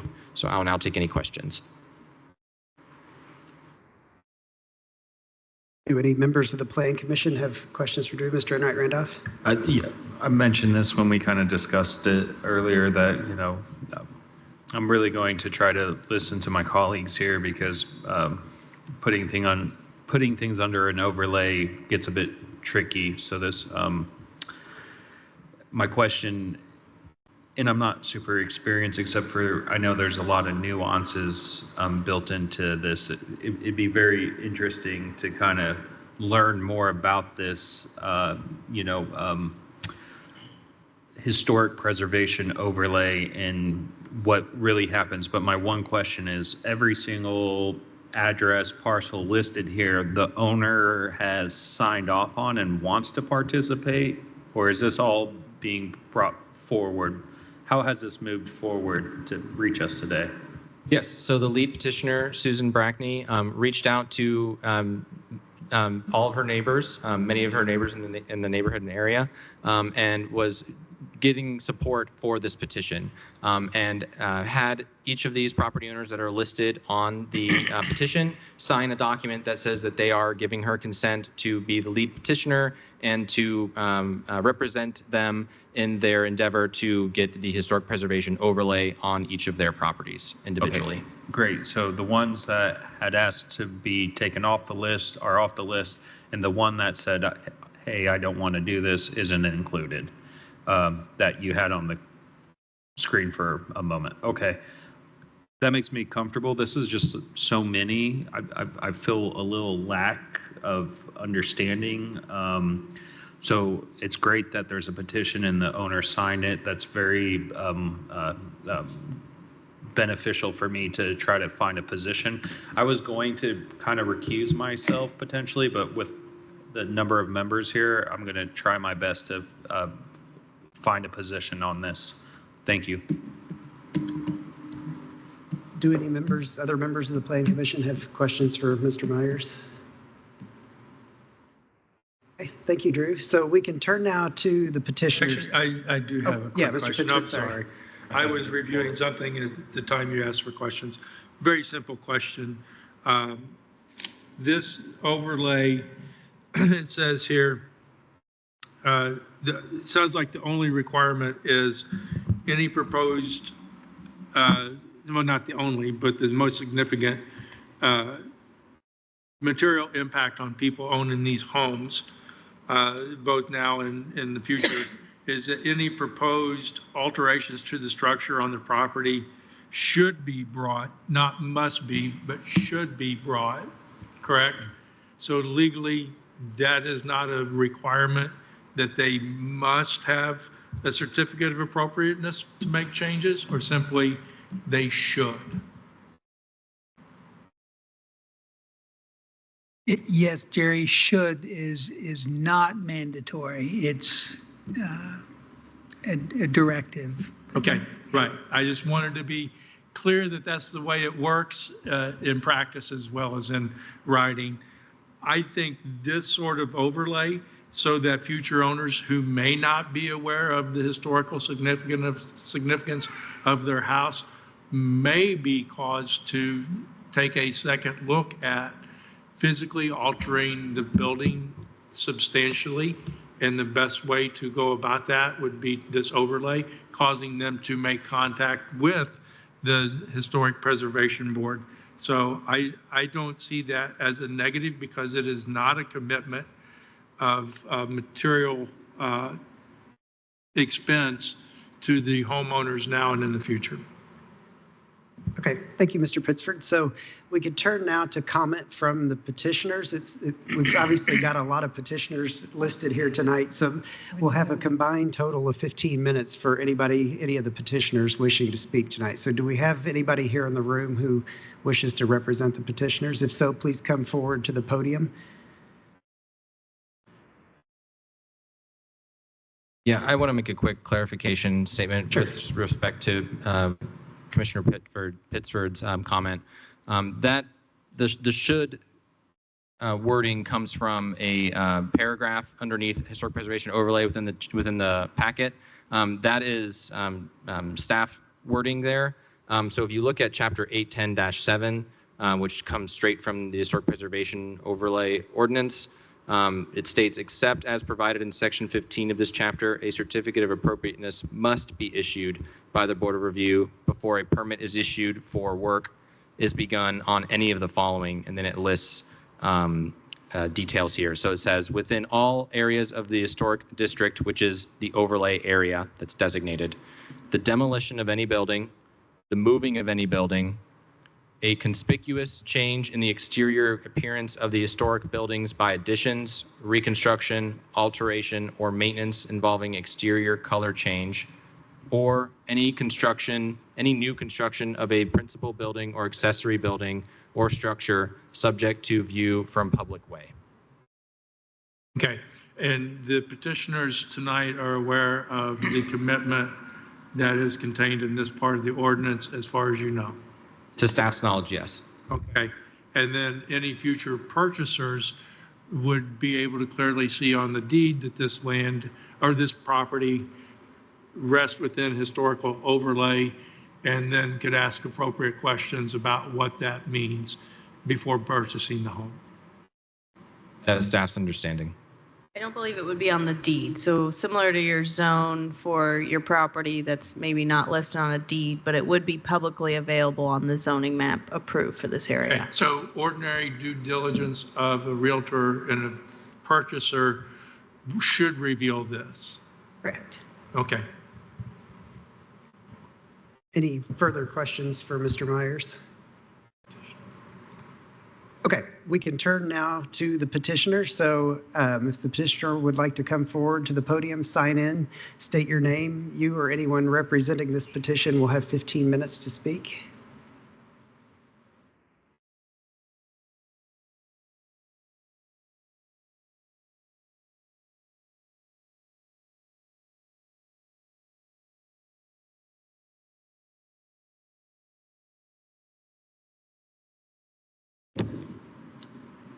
Okay. Can you hear me okay?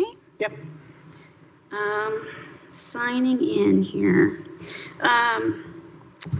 My name is Susan Brackney. I am a Monroe County resident and property owner. And you've got my presentation up. First, I want to say thank you to Drew Myers.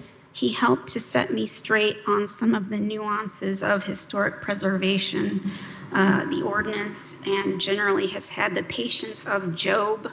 So thank you. You can go to the next slide. These are some of the resources that I used as I researched Sunset Hill. The main takeaway is I determined that Sunset Hill is a well-preserved example of a Depression-era working-class village. It's rooted in the local aggregate limestone, crushed stone trade, as well as local enterprises like Showers Brothers Furniture, Johnson's Creamery, and RCA, among others. And the area is indelibly marked by well-known Monroe County residents, including Ralph Rogers, Charles Gilbert Shaw, and Harley and Ben Mitchell and family. You can go to the next slide.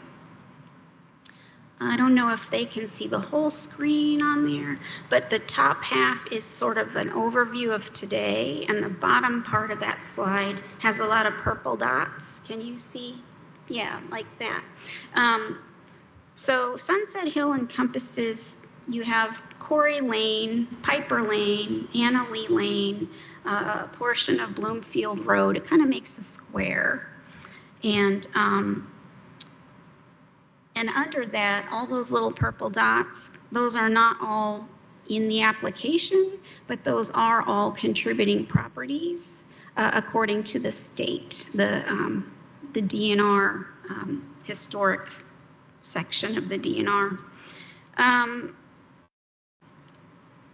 Many homes in our area, yeah, they're already listed as contributing, and incidentally, the state body recently determined that Sunset Hill meets the criteria for inclusion in the state and national registers. That doesn't mean we're in, it means I get to do a bunch more work, and maybe we could be in.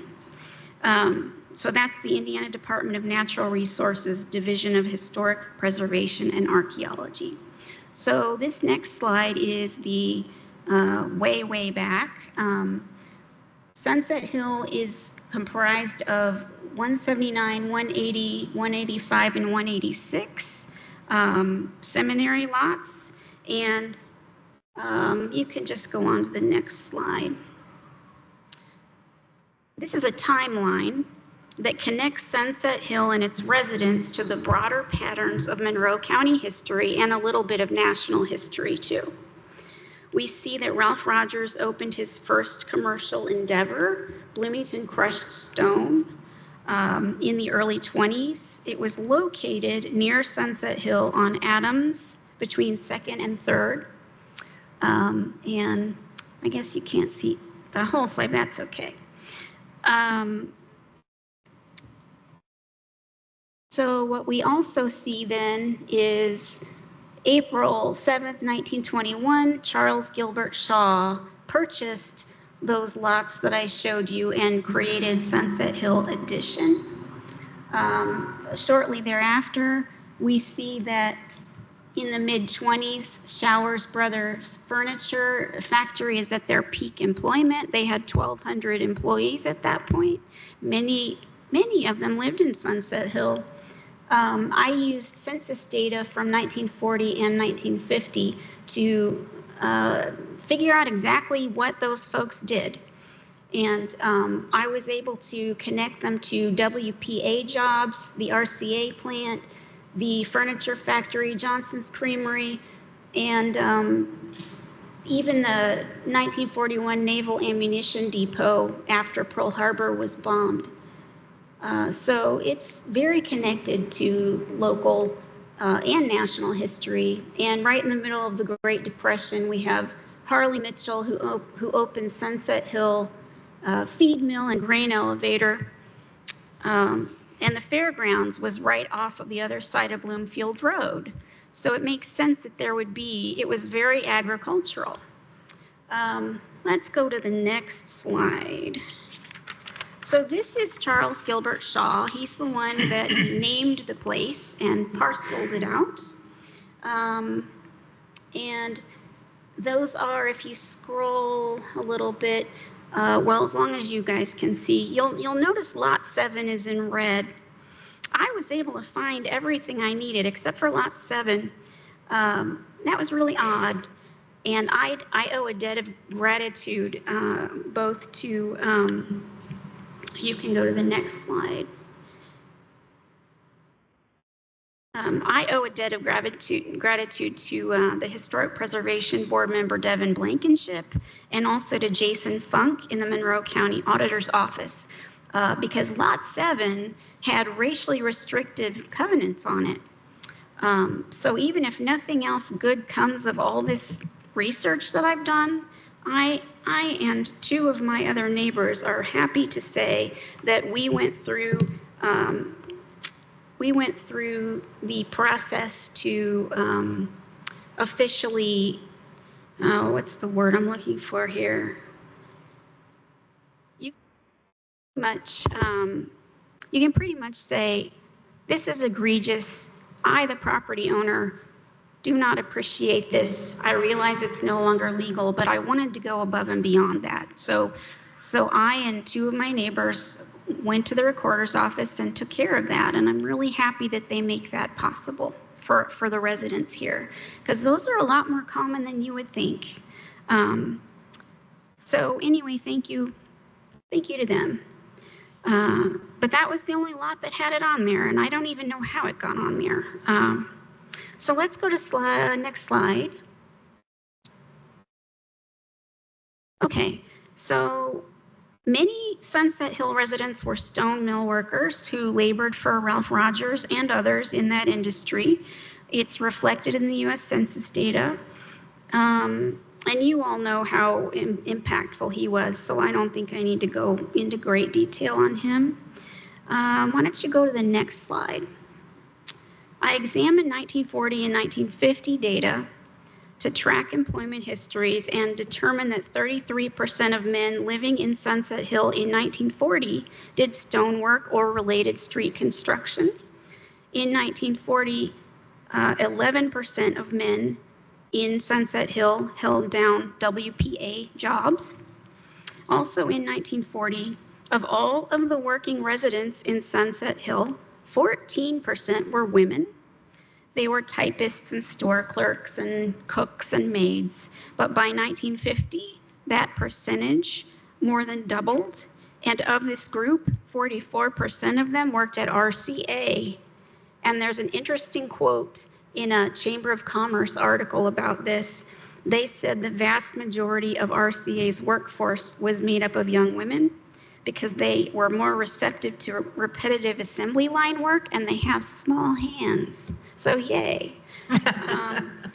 Anyway, many of the area's residents also farmed and had livestock to help make ends meet. And there's something very interesting on this slide. I don't know if you can see, but yellow highlighted on there is Lotus Minnick, and it says that he was a laborer and a hod carrier. And then there's a little ad down here for sale, a Jersey cow with a heifer calf by side, contact Lotus Minnick, Sunset Hill. So these guys had pastures and little farms, and they worked regular jobs, and honestly, a lot of the residents who still live there, myself included, still live this way.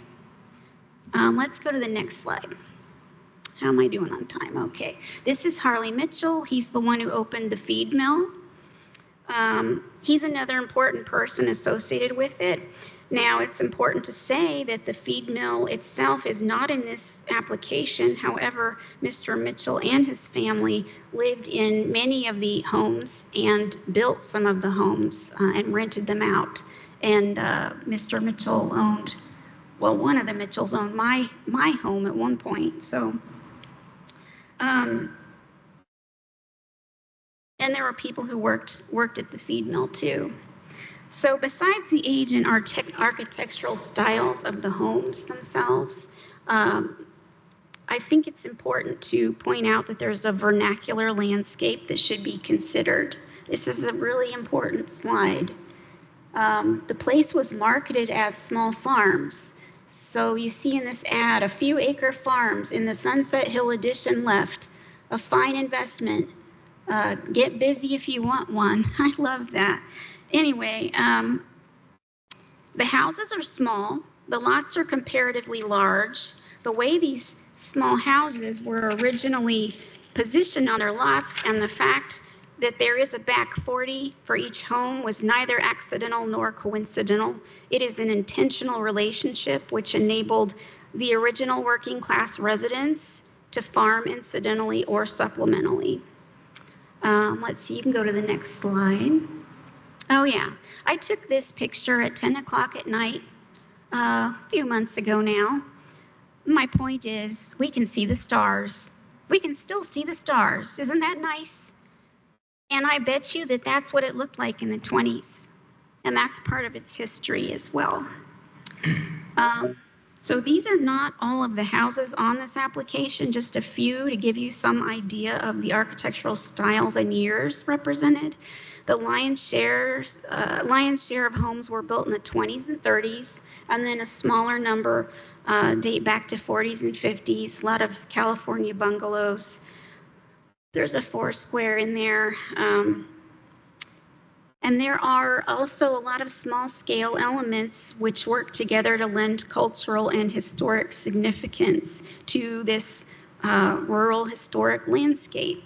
There's a lot of old barns and little outbuildings and mature trees and limestone walls and rows of rural mailboxes and clotheslines that are still being used today. So I would just say Sunset Hills still represents some of the broader patterns of Monroe County history, including its farming culture, limestone heritage, and manufacturing roots.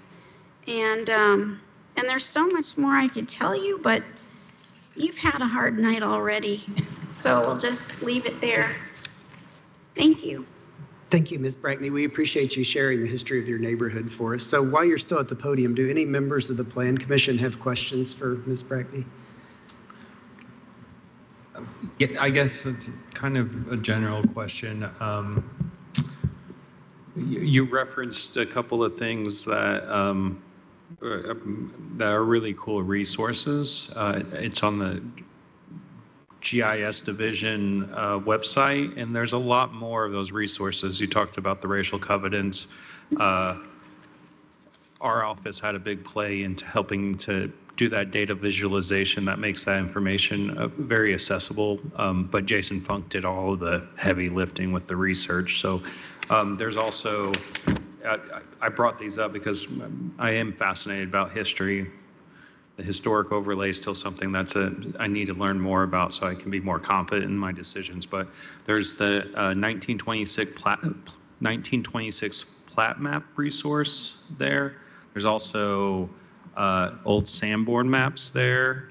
There's also aerial imagery from 1949, 61, and 67 there.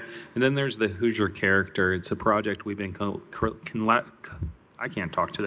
collaborating with the library about getting some of the research done, and there's an abundance of information in there. So I just wanted to bring that up and ask, since it was a question, if you were familiar of all those resources.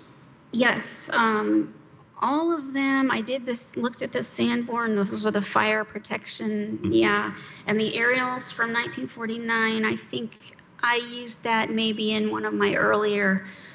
You have a huge document in your packet that has even more stuff than I went through here, but the folks at the Indiana room at the Monroe County Library told me about the Hoosier Character Project too.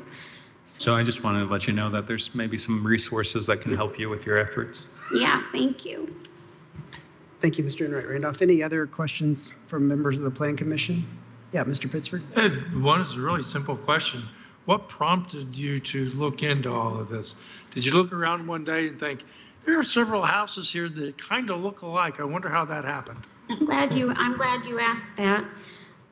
I have long thought that historic preservation was something reserved for well-heeled people who have time and money to do this kind of thing. And the fact is that my neighbors don't have a lot of either of those things, but it's a very special place, and I think it deserves some recognition, and it deserves to be preserved, recognized and preserved. And so I decided one day, I'm going to take the temperature of the community. I started back in January, and I emailed 23 or 24 of my neighbors. I sent them copies of the ordinance. I printed out the ordinance. I went door to door with the ordinance. I really tried hard to educate everyone who signed on with me because I don't want that on my conscience. So I guess I just looked around and realized, when this is gone, it's going to be gone. And it doesn't take long for something special like this to just get overlooked, because these people don't have the time and the money to be able to stop and say, oh yeah, our little tiny houses are kind of special, especially when you see them all together as one big kind of unit. They hang together. These sort of little agrarian spots, if you look through the whole country, good luck. I mean, they're easy to knock down in ones and twos, aren't they? Because there's nothing special about them, right? But if you really look at them and think about it, yes, actually, yes, there is. That's why. It's excellent. Thank you. I just would say I was in Rome several years ago, and we did a cooking adventure and went through the Jewish ghetto of Rome at that time.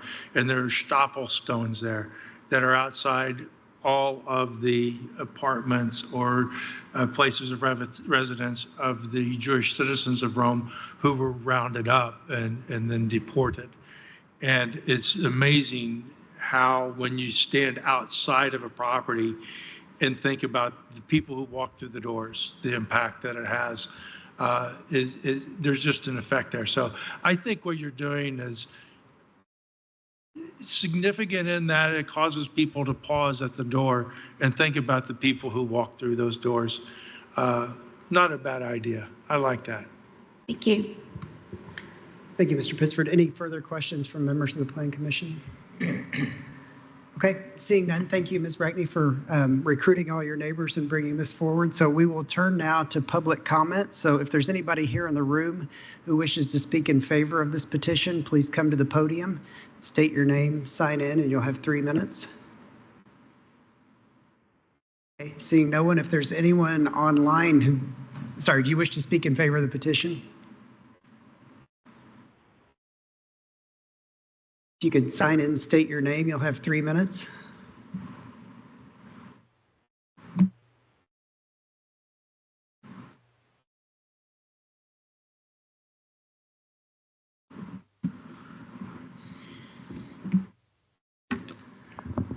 Hello, my name is Joe Davis. Whatever Susan Brackney supports, I'm in complete support of. Thank you very much.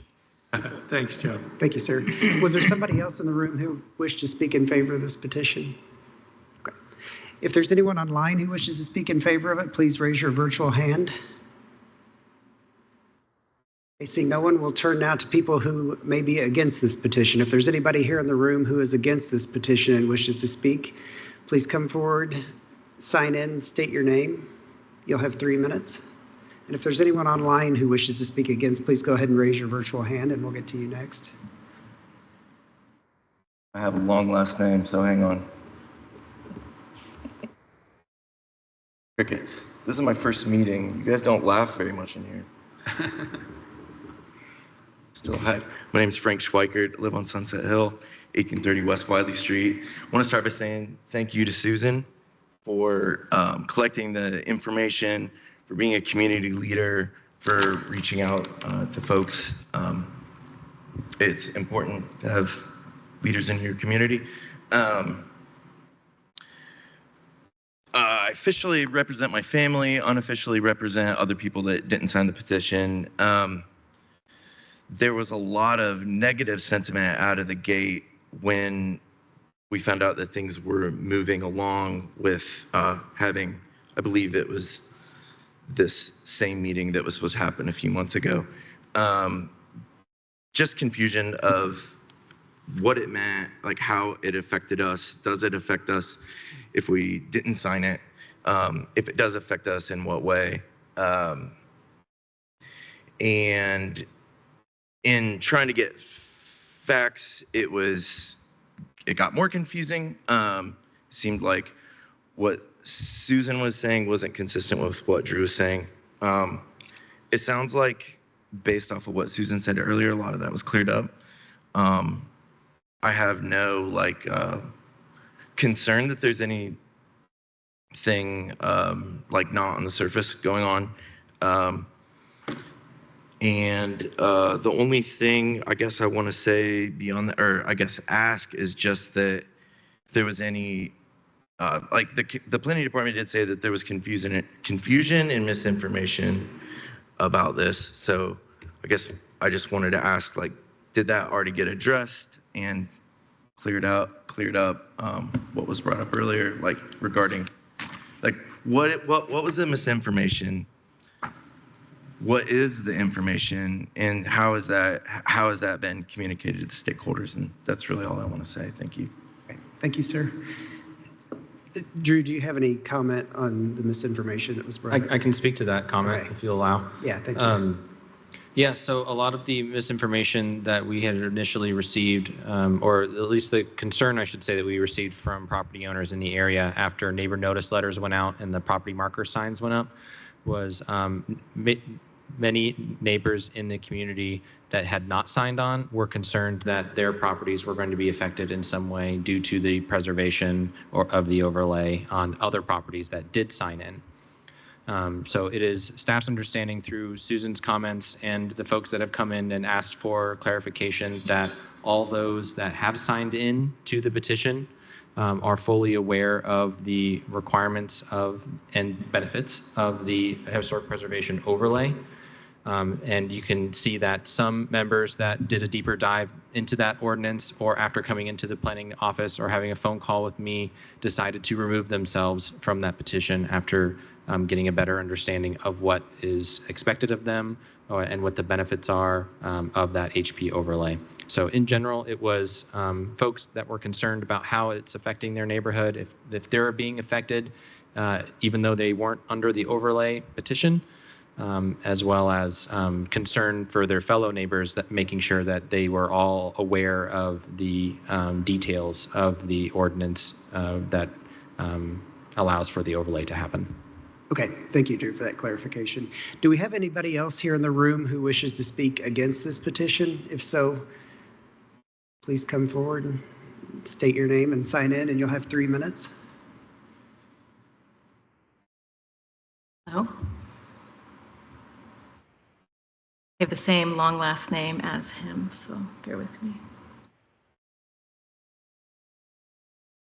And I apologize, I came in a little late to this. I was leading my first Girl Scout troop meeting with my daughter. So if I say something that you guys have already has been said, I apologize. I did write a letter that I think was shared with the committee. Is that correct? There is actually a contingency of people that are against the overlay, at least on their property, that are concerned about what that could mean for the neighborhood. So did you guys receive all the letters that were sent to you, Drew, from myself and my husband and a few others? So you guys have read my letter. I don't need to read it to you. Okay. I just wanted to be here and put a face to those that are concerned about the overlay. And Drew was very patient with us. I think about 8 of us asked him over the course of hours and days, just making sure that our properties weren't going to be affected, because we heard different things from the city and from Susan. And so, yeah, there was a concern personally for those that didn't sign. We just wanted to see in bold and black and white, it's crystal clear, our houses are not affected by what our neighbors do, the people across the street. Because Susan and I appreciate Susan, we both love our neighborhood. I've lived in Sunset Hill for 9 years. I've been a part of the community for 15 plus. We both love our neighborhood. We both wanted to have a very rich future. And for me personally, that means different things. I'm afraid that a historic overlay could actually lead to restrictions, limitations. Like for my family, we've had to build on an addition because the houses are so small. And without an addition, we couldn't raise our girls, and we want to die in this house. And so we've had to build onto our house. And we just want to make sure that there is a long future for our quirky, funny, old little neighborhood. I don't want to lose its essence, but I also don't want there to be limitations that could actually impact its future. So that's all. Thank you. Thank you. Is there anyone else here in the room who wishes to speak against this petition?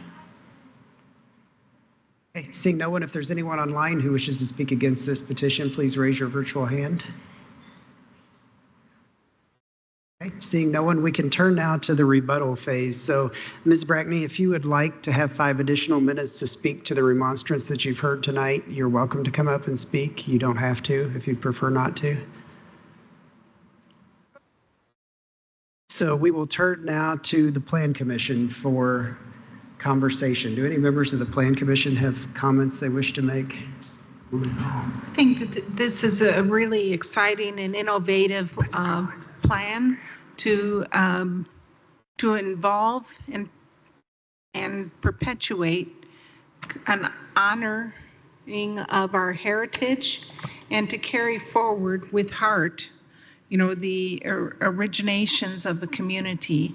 And I do feel that the area off of Corey Lane and between 3rd Street and 2nd Street is a special place. And I know that some of the people who have lived there for a long time and who have recently moved there feel that it's special too. And it's because of that honoring of place and also the ability to have some space that enables people to be maybe neighborly to each other. You know, that there's a lot to be said for green space. There's a lot to be said for having your own space, but with an opportunity to interact with others through both work, agricultural, and other life choice balances. And this is a unique neighborhood. And I appreciate the research that went into bringing this to our attention and to making us think about things in different ways. I really appreciate that. Thank you, Ms. Clements. Any other comments from members of the Plan Commission? Yeah, Mr. Enright Randolph. It's a question, I guess. In the packet, page 12, it shows that the pink ones are contributing, the red line strike-throughs are taken away. What do the white ones mean? Just not any indication. The white properties on the screen, those are property owners that wanted to be included in the historic preservation overlay petition, but they are not represented on the state survey as a contributing resource. Okay, and that's I will briefly note as well, the state survey that's on the SHARD database is not comprehensive. A lot of the times they were only able to survey certain properties that are clearly visible from the road. So there are possibilities that some of the properties in white do contain structures or other resources that would have been included in the analysis, but without more information, they were not listed initially on the SHARD database. Okay, yeah, that's what I was interpreted. I just want to be very clear about that. I don't have any other comments. Okay. Any other comments from members of the Plan Commission? I can also offer one additional piece of information for members of the public as to clear up any lingering confusion or for the edification of the Plan Commission members as well. If by chance there is a property owner that does receive this overlay and they come through the Historic Preservation Board of Review process and need to get a certificate of appropriateness as required under the overlay, and they come to realize that that is too cumbersome from them, they can request to be removed from the HP overlay. That is just a rezone petition. So they would come back through the process and they could still perform whatever they would like to do after they are removed from the overlay. Can I follow up with that? Oh, sorry, Margaret, I saw you were moving to make a comment. If you like, I've already had it. He's spoken, I haven't. So. Okay, if you could go first, Ms. Clements, then we'll move to you, Mr. Enright Randolph. I would just like to ask staff for our own edification, what are the benefits associated to homeowners with regard to historic preservation overlay? Yeah, so there's a number of benefits to the historic preservation overlay. The first and primary one being that there is an opportunity for flexible land uses on the property. So some property owners under the overlay see the ability to activate the historic adaptive reuse land use classification, which does allow for flexibility. So it can allow for a short-term rental opportunity where that normally would not be permitted in their zoning district, or potentially a home-based business that would normally not be permitted in their zoning district, and other things similar to that effect in the flexibility of zoning. It also does provide some local protections. It kind of gives you a seat at the table, if you will, for any sort of local projects that occur within vicinity of the overlay property. It doesn't offer any specific protections in that regard, but say that the county highway department wanted to widen Corey Lane, and there were several historic preservation overlay properties located there, then that would get involved, the historic preservation board, and get those property owners more involved into that process. The same goes for if a property is state designated. It gives you a conversation when a project is utilizing state funds. And then, of course, if you're on the national register, it's when federal funds are utilized. You get basically a Section 106 conversation moving